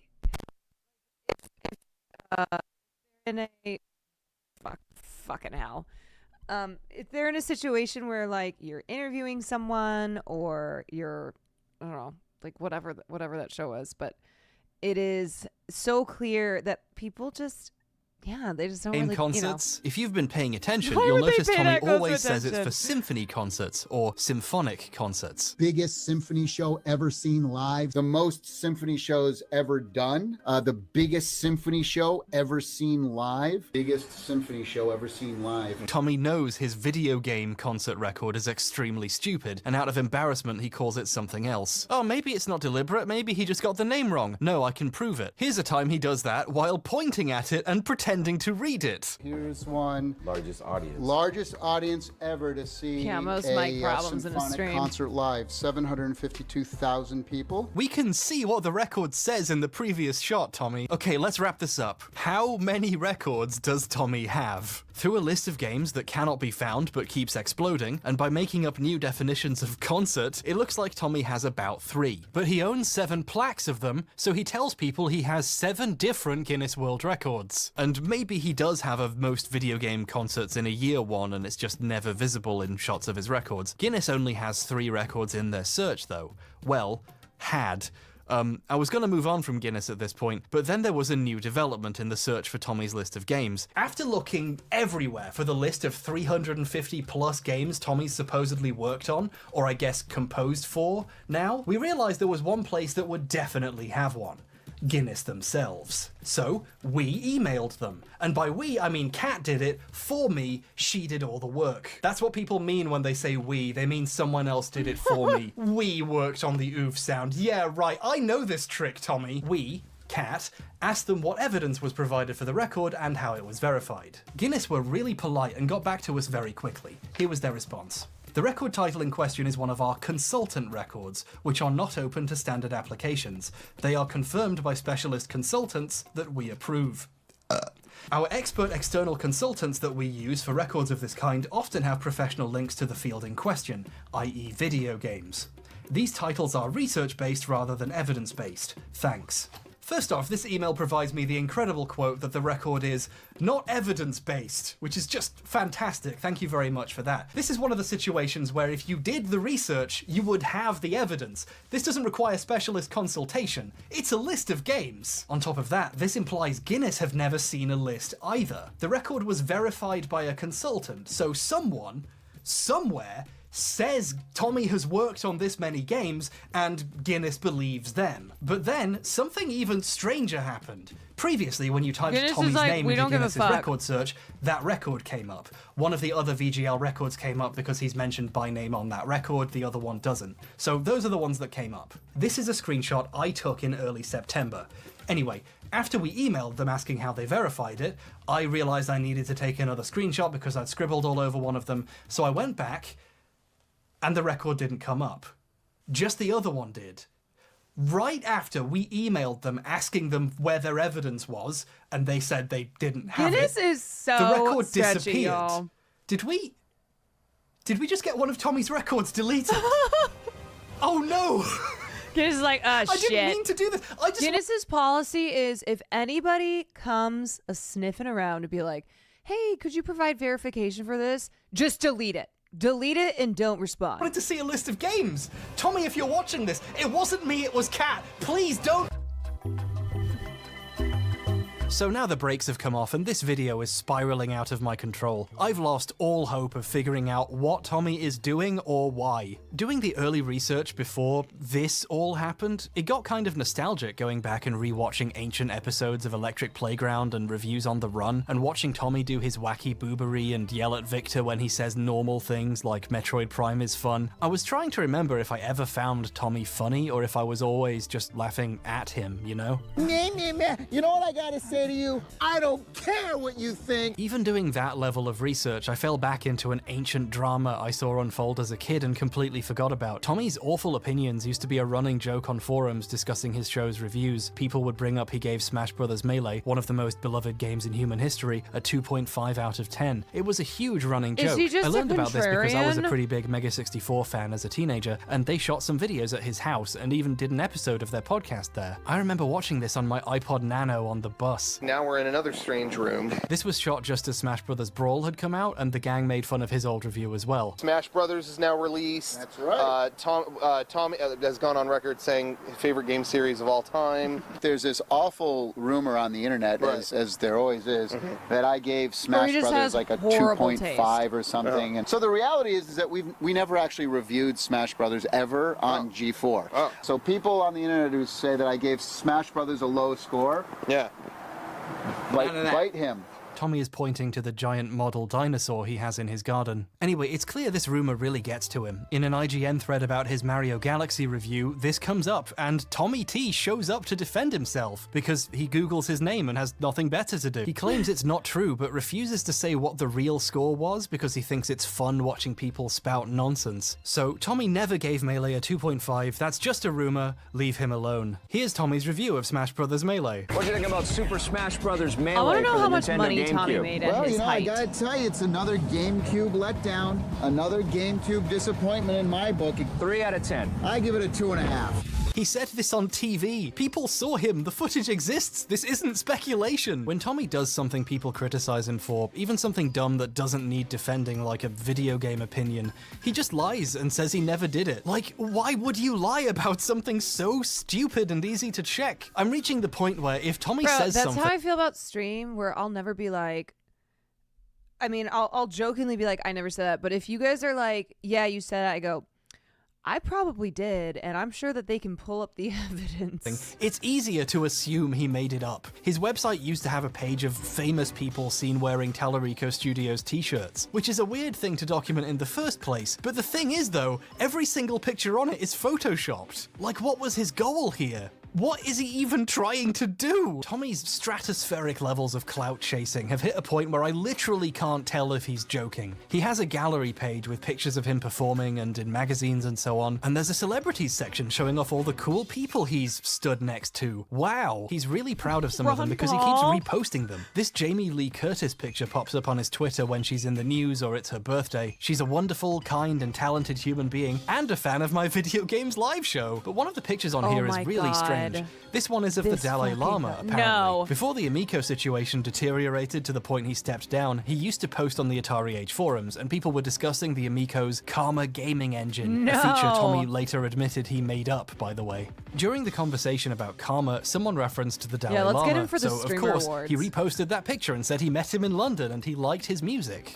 The issue here is this later turned out to be a wax statue of the Dalai Lama from the Madame Tussauds in London. This is an example of what I've decided to call the Tallarico event horizon. Tommy has lied so much about so many things, I can't even tell if this is meant to be a joke. Is he doing a bit? It was a wax Is statue! Tommy Tallarico a CIA experiment to see how far you can get in the liberal games industry by just making shit up?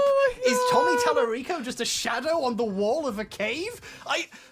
I started making this video because I thought a sound effect was funny. I can't tell if he's joking or if he genuinely wants to convince people he met the Dalai Lama. Like I said, this was in a conversation about an Amico feature it turned out he made up. We have something that's called a Karma he's gaming so engine. amazingly And what bad. that means is that everybody, no matter what your skill level, can feel like you have a chance and that you're in the game. I'm interested in the fact that you're using the Karma gaming engine. Where did that come from? Okay, so the Karma gaming engine is just some shit we made up.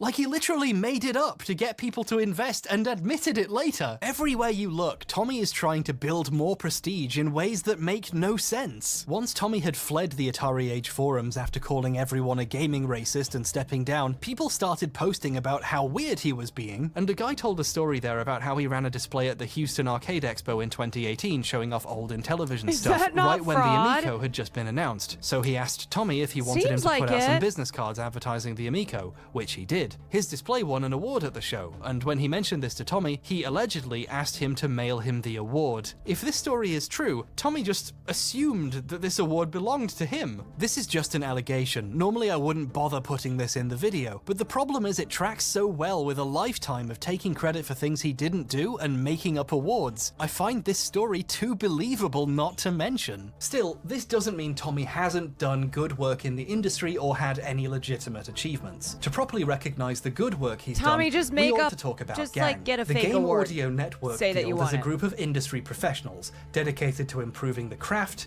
helping people network, and recognizing people's achievements with awards. Tommy has won a lot of awards from the guild over the years, at least 16 by my count, and he's clearly very proud of them because he puts them all up next to his Guinness World Records. Tommy Tallarico is also the founder of Gang. Recently, I founded a nonprofit I love the organization H-bomber pause. called the Game Audio Network Guild, or Gang. It's really funny seeing Tommy give tours of his house in his Gang t-shirt and of his office with his Gang desktop background, and then going to his website and seeing 16 awards from the group he founded and was on the board of directors of at the time. Tommy Tallarico, composer and sound designer for video games, also the president of the Game Audio Network Guild, also known as Gang. Gang even gave an award for Best Sound Library to that sound pack he made, with Joey's help. They've only given out that award 4 times in their 20-year existence, by the way. And again, these are award-winning sound effects. At least we know the sounds in the Roblox kit really are award-winning. Like, at this point, research for a video that was supposed to be about the Roblox Oof has gone so far off course that I needed, like, something that was baseline obviously true to hang on to so I could return to sanity. So I asked myself what I thought would be the most obvious question. Was Tommy even on Cribs? On YouTube, like I said, there's videos of your house and MTV Cribs I was on. It's awesome, right? You did an MTV Cribs? Oh, God. Yeah, they tour my house. Didn't you have an episode of MTV Cribs back in the day? Yeah. Like, he tells people it was Cribs. He uploaded a video this man to his is just a YouTube grade channel A liar. saying it was Cribs. So was it? No! Cribs is, you know, a TV show. It has lists of episodes. You can just check. It was obviously a lie the entire time. I don't know how no one called him on it. Do gamers just not know what Cribs is? Cribs went to the home of massively successful musicians like Snoop Dogg and Maroon 5, or other really big celebrities like Tony fucking Hawk. They did not go to the home of the guy who might have made some of the skateboard sounds for his game. Absolutely no normal person watching MTV in the mid-2000s is gonna know who Thomas the Tallarico Engine even is. He did the soundtrack to Earthworm Jim. He's not a celebrity. Nobody gives a shit about his fucking fountain. A waterfall here. This might be one of the worst parts yet. At night, oddly enough. My mother's very proud. Cribs had very specific motion graphics, and they always showed the same factoids at the beginning every time, using the same visual. This video just has a wall of text. He was MTV on had a very Cribs. specific vibe with its backing tracks. This thing uses easily identifiable stock music. So identifiable, YouTube flagged it. But if it wasn't Cribs, then what was it? Someone in the comments says they saw this on a disc that came with a gaming magazine back in the day, but I think they're thinking of the other times he did that. Because Tommy's a massive narcissist, his website has a video section with a meticulous collection of his appearances, and links to them on YouTube, some of which he uploaded himself. He links this one and calls it MTV Cribs here too, along with 2 of his PlayStation Magazine appearances. But here's the thing, Tommy's website is ancient and has several much older versions preserved on the Internet Archive. On the version from 2004, before YouTube was a thing, he would just put the videos on his own site. Many of the videos on the old site ended up as links to YouTube videos on the new one. The PlayStation Magazine house tour and interviews are here, along with this Around the World in 80 Games thing. There doesn't seem to be a Cribs video on the old version of the site, which is a bit of a red flag. Additionally, there's one house tour that didn't seem to make it to the new one, done by Gamer TV. The video itself on Tommy's site wasn't archived, but Gamer.tv was a show from the UK about gaming hosted by Sam Delaney. One episode had a feature on ways to make money in the game industry, professional gamers, voice actors, and of course, a certain composer. Hey, I'm Tommy Tallarico, composer and sound designer for video games. Hey, wait a second. Hey, I'm Tommy Tallarico, composer and sound designer for video games. So this episode is using a cut down version of the footage we saw in Tommy's video. So now we know who really shot this footage. Gamer.tv used to have a website, Gamer.tv. Oh, that's clever. It's down now, but in archives it's clear the site used to have a video section with extra stuff. One of the extra videos appears to be about a gamer with a Ferrari and a luxury home. I think Gamer.tv met Tommy and toured his house, used clips from this in their show, and uploaded the entire house tour as a bonus feature to their website. The video linked here is sadly not archived either, at least not directly. It was preserved if, say, Tommy downloaded it and put it on his own website, and then later moved his video archive to YouTube. This is a kind of cool act of video preservation, except for the part where it somehow ended up being called MTV Cribs. How did that happen? I mean, the file on his website was named correctly. This would be a difficult thing to get wrong. Look, don't unless dress he for did the it job. on purpose. MTV You have dressed for the job you want. It's awesome, right? Is Tommy just, like, a pathological liar? Does he have to lie to sound more interesting no matter what? Like how he went from saying he did some sounds for Prime to saying he worked on it with Miyamoto for 5 years? Or how he went from being one of the voices in Pro Skater to the audio director? Or how he went from doing 3 songs for Sonic and the Black Knight in 2009 to being the first American to ever get to kiss Sonic on his little mouth? Every time something comes up again, the lie has to get bigger. In that newer house tour I showed, the guy asks Tommy about if it was featured on Cribs, and he says it was on there more than once. Tommy Tellerica has invited me to his MTV Crib, which this hasn't been on the MTV Cribs, right? A couple times. Yeah. Why is he like this?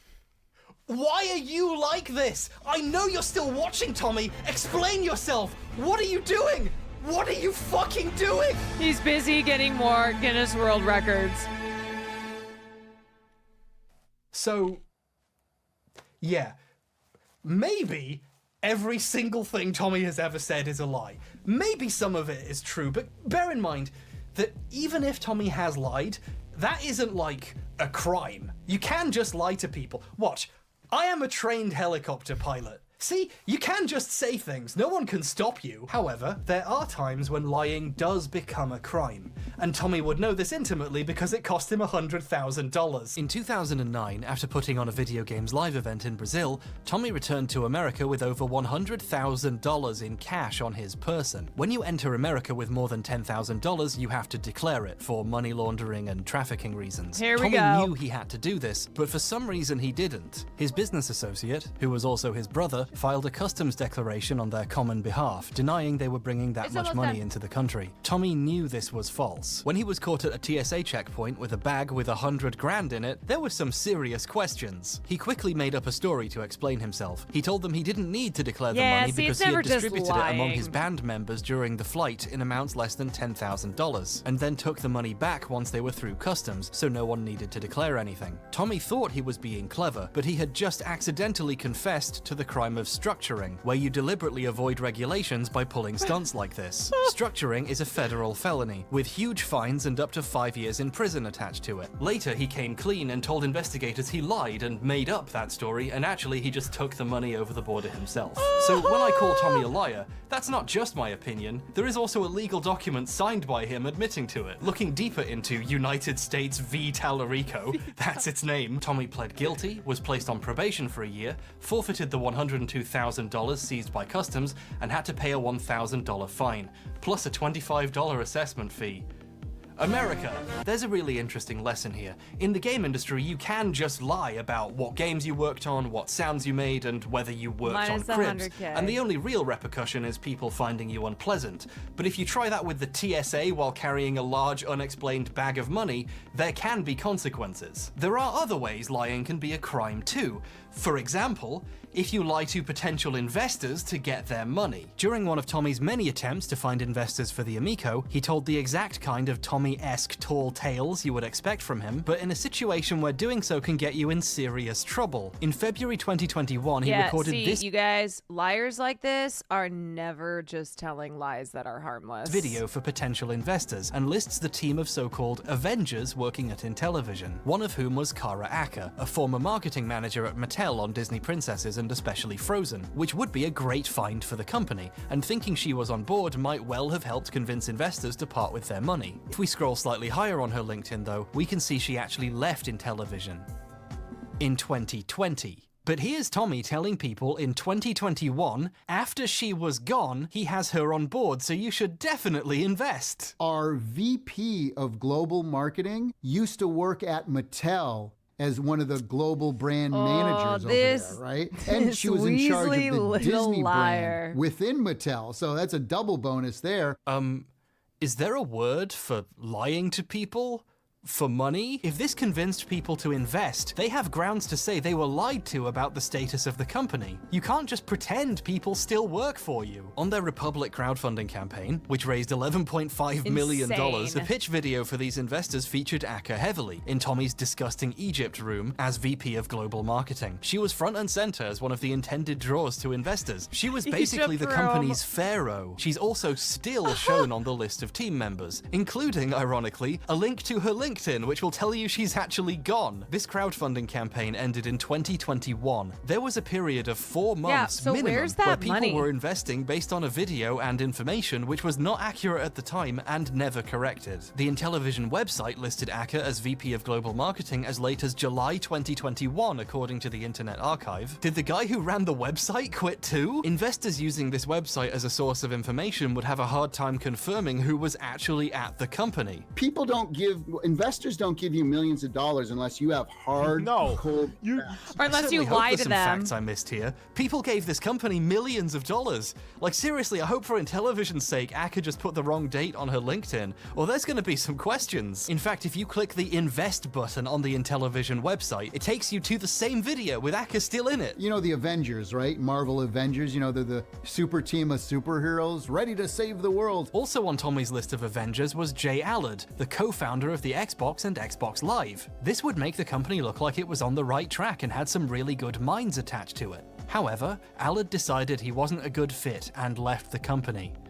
In 2020. Here's another one. How about the guy who co-founded and co-created the Xbox, right? When Tommy was saying Allard was on the team in this footage, to get people's money, Allard was already gone. He was gone to such an extent, he didn't just change his LinkedIn to say he wasn't at the company anymore, he removed it from his page completely. Allard unworked at Intellivision. And after this happened, Tommy was shooting a new video telling people he was in the Amico Avengers. I mean, this guy doesn't even need to work anymore, but he loves our idea and concept so much that he joined the team and has been making huge contributions. This particular comment is incredible, because on another investment platform, remember Fig? Tommy had previously bragged about Allard's involvement in that investor video too. He was actually at the company when this one was made, at least, and Intellivision's share offering documents on Fig also claimed Allard was involved and that he was the global managing director. A while after Allard had left, the SEC noticed Intellivision's Fig was still advertising he was there. Investors were technically being deceived. Also, a major member of staff, like the global managing director, leaving could be causing problems with making the product they were promising to investors, you know? So they asked Fig what was going on. Orally, someone at a government agency physically asked someone at Fig what the hell was happening at Intellivision. Fig asked Intellivision to clarify. Intellivision panicked and said they would change the documents, and product development was unaffected by his leaving because, to quote Fig quoting Intellivision, he has not played a material role in product development considering his contributions. He joined the team and has been making huge Holy contributions. H-Bomber This is footage of a CEO right before his company tells a major government agency Allard is gone and hadn't made meaningful contributions, telling people he's on the team and has been making huge contributions to get their money. I'm not a lawyer, I'm just a helicopter pilot, but I don't think it gets worse than this. You know, this is the kind of thing that's like, really, I mean, talk about a slam dunk. The people working at the company are the main pitch for the Amico. Invest in me, I don't lose, I have the best team. I've been a winner in this industry my whole career. I don't lose. And what I've done is packed our team with other people who are winners. Several of his key team members weren't working there anymore when he recorded this. One of them had even scrubbed it from his LinkedIn. I don't think this is giving potential investors an accurate impression of what they're buying into. This is the exact kind of thing Tommy normally does, but in this context, it's really bad. And this brings us to the real question at the center of all this. The big thing we've been avoiding for the last hour while we circle the drain, but we can't avoid it No wonder his anymore. videos take so long to make. Did Tommy make make the funny baby sound effect? Remember when that was the point of the video? When we look at the sum collective of all of his claims, the Tallarico totality, if you will, and we put it in context with, reality, when Tommy says he created the oof, this might just be me, but I don't believe him. Although at this point, if Tommy confessed to a murder, I would assume he was just trying to be cool. I'm sure if I was a more reasonable person, I could say the evidence is all inconclusive and Tommy could have worked on the sound, maybe, but right now, all I know is Tommy is a huge liar, and I hate him, and he made me forget what this video is about. I promise you, when I started making this video, my goal was to make something short for once. Take a break from my longer projects to make a quick video, quickly, so people knew I was alive. I did not expect, while I was doing research, for a rabbit hole to open beneath my feet and to fall Wile E. Coyote style into an abyss of lies and madness, and seemingly getting one of his Guinness World Records sent to the fucking Shadow Realm. I didn't choose this. This happened to me, and I'm not happy about it. I wanted this to be a story about how, in our modern age, we don't take ownership of artists' work seriously enough, through the lens of a sound effect that have been reused without credit for over a decade. But the people not being credited in this story are the hardworking folks under Tommy who he has taken credit from over the years, and the original voice actor, none of whom will see any of the money Tommy makes from selling their sound today. It is incredibly easy for hard work to be exploited by corporations, and one of those corporations happens to be called Tommy Tallarico Studios Incorporated. Antifa, but that's thank you really for a the gifted structural sub. problem, and we already all know capitalism is bad. Statistically, your most formative memories are of a global financial crisis. You don't need that lecture from me. I think the unique lesson of this story is about, well, records in multiple senses of the word. What's really at stake here is history, how these events and people will be remembered. Tommy has cultivated such a reputation that when I asked about the origins of a famous punch sound effect on Twitter, someone independently brought him up and said they assume he must have done it. He seems to have done everything.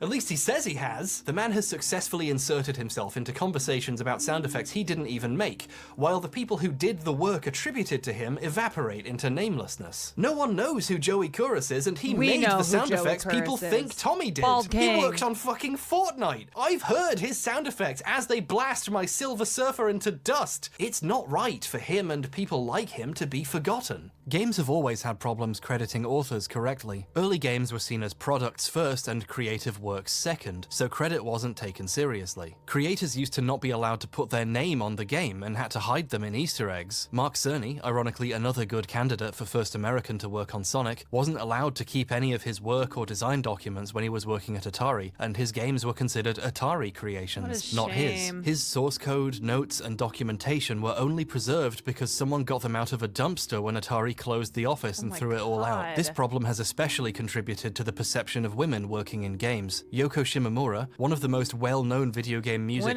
composers today, a veritable industry icon one might say, composed all but 3 of the tracks on the original arcade version of Street Fighter II. But due to Capcom's crediting policy at the time, she was credited via a pseudonym. For her music's appearance on console releases and updated versions of the game, she was not credited for her compositions at all. All credit was given to the people who translated them to the new formats. Her contributions to game music history are only recognized properly decades afterwards, because her early career was rendered invisible, music she wrote often being credited to someone else. This was widespread at the company. The Capcom sound team throughout the 80s and early 90s was almost entirely women. Just think about that for a second. An extremely influential group of female early game composers, all credited through pseudonyms, or sometimes not at all, and with the ports of music they composed credited to someone else. Maybe one of the reasons game development is perceived as a male-dominated industry is because all the women who've always been here keep getting left out of the history they wrote. If you're interested in the topic, I recommend The Street Fighter Lady and Female Credit by Andy Lemon and Hillegonda Rietveld. I've linked them in the description and plagiarized them heavily in this section of the video, but even when people are credited, the recognition can easily be minimized. Joey did some of the music for the Terminator Sega CD game, but as you can imagine, this information has been rendered obscure thanks to a much larger musician making sure his name is remembered first. The official CD release of the soundtrack has Tommy V. Tallarico stamped on the front. Its booklet says composed, produced, and performed by Tommy Tallarico and calls Tommy Tommy a veritable video game industry icon, of course. The half a dozen people who collaborated with him and wrote the other half of the songs only appear on the back of the case at the bottom as footnotes with stars corresponding to which songs they actually made, so their names don't get noticed quite as much. Joey's song was so good, Tommy saw fit to put it on another album with his name and face on it, Tommy Tallarico Virgin Games Greatest Hits. Joey's name is even smaller on the back of this one. It's not difficult to see why Joey's contributions to game history are being forgotten. Re-uploads of the full Terminator CD soundtrack onto YouTube just say composed by Tommy. There's a re-upload of specifically Joey's song too. The uploader, who understandably missed the tiny note on the back of the CD case, credits it to Tommy. The top comment is a guy called Joey Kouros, explaining that he actually made it, but also thanking people for their kind words.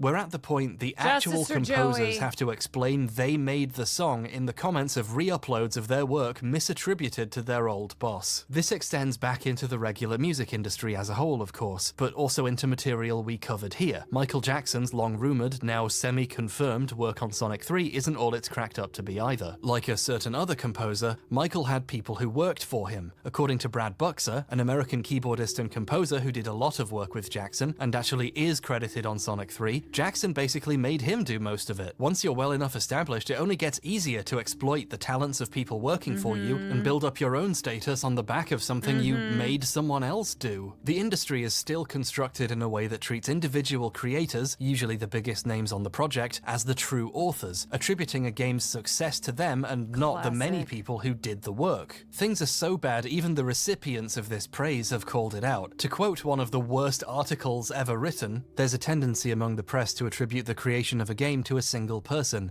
says Warren Spector, creator of Thief and Deus Ex. The journalistic attitude to credit in gaming used to be so awful, it's not even clear who wrote this. The article is credited to IGN staff. Basically all success and appreciation pours directly into selected industry figureheads, even when they're actively trying to stop it from happening. And a lot of them aren't, because even if it's a problem that benefits them. You can tell a lot about an industry by how it treats the people who actually do the work. In terms of the scope of time, the average game developer is fucked. Bro, do you know how many fucking times when I worked at Sony that I would like find projects, or that I would like push for the executives above me, or be like, hey, I think this is really good, or like give them ideas, and then they would just take those and give those ideas or like script notes, etc., to their bosses. Like, that's how that shit works.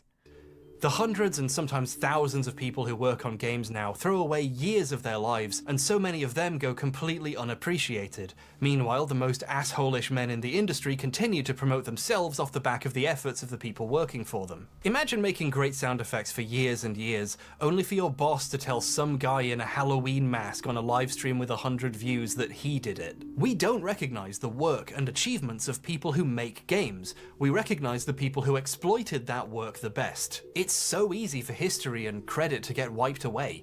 Case in point, we could have never learned that the Oof was from Messiah and assumed Roblox made it forever. But it's not even the Roblox Oof. In my household, we call it the Messiah Oof. There are thousands of people whose good work on games will never be properly credited, who we might have already forgotten about. Gaming is still a young medium, but already the sands of our history are spilling through our Monster Energy sodden fingers. Entire games are at risk of being forgotten, never mind the human beings who created them. The most valuable contribution Tommy has made to the story is mentioning that the voice actress was the daughter of someone who worked at Shiny Entertainment at the time.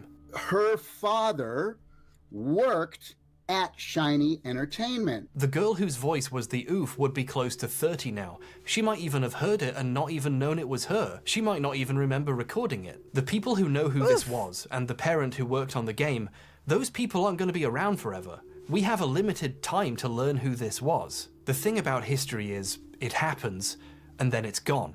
If we don't work to preserve it, eventually it becomes impossible. To quote a famous Nintendo quit screen, Everything not saved will be lost. And just as a kicker how hard it is to remember things accurately, the popularized version of the quote is wrong. It's actually anything not saved. I'm not trying to be a pedant for once. It's kind of poignant how easy it is for things to shift like that. If we don't set a precedent of taking people's work and the accuracy of records of who did what seriously, we leave it to the liars and opportunists of the world to make up that history, to the spin-off of a beer company to tell us who did what. And it honestly, on a spiritual level, fills me with immense grief thinking about the people who made the things I care about dying unrecognized for what they did and being forgotten. Gaming is just old enough that we're losing that first generation. Tommy got the rights to Intellivision because he bought them from the estate of its last president when he passed away. The name, the branding, it's his now. The original Intellivision YouTube channel, with some of the final appearances of its former president, one of the world's first ever game designers, along with the original Intellivision website with its beautiful Web 1.0 history of the company, are now relegated to obscurity under another name, while Tommy continues to use that name to advertise a product that doesn't even exist. The damage to a history people are at real risk of forgetting, whose main characters are dying, might already have been done. What history will look like 20, 30, 100 years in the future is being decided now. Now is the time to decide if Tommy Tallarico made the oof for Roblox, or if Joey Kouros made it for Messiah. And Tommy has already put his finger on the scale, decided how he wants all this to be remembered. If you buy his new sound pack, the metadata in the Roblox oof has been changed to say Tommy Tallarico. Those who fail to learn from history are doomed to repeat it. That's a quote commonly attributed to Winston Churchill, but he was actually probably paraphrasing George Santayana. That was me being a pedant. Old habits die hard. But here's Did you guys know that, you know the meme of like, if Caroline has 1 million fans, I'm one of them.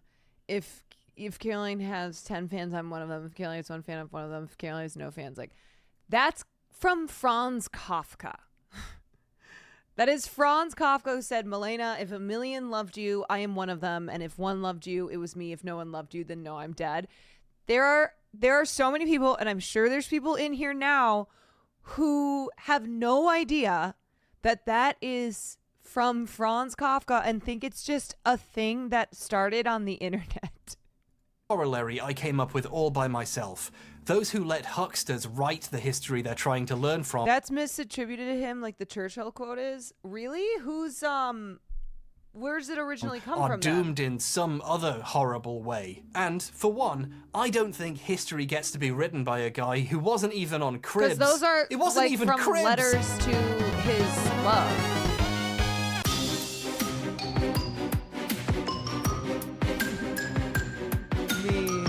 Damn. Insanely well done video. I just like continue to be so impressed by hbomber. Oops. This is probably one that I'll watch the end of again. I really like the lessons that he delivers at the end of these videos, where it's not just look at how insane this is. Look at how crazy this scammer is, this liar. It just goes deeper and deeper and deeper and deeper. He actually, like, it's not about just, can you believe how terrible this person is?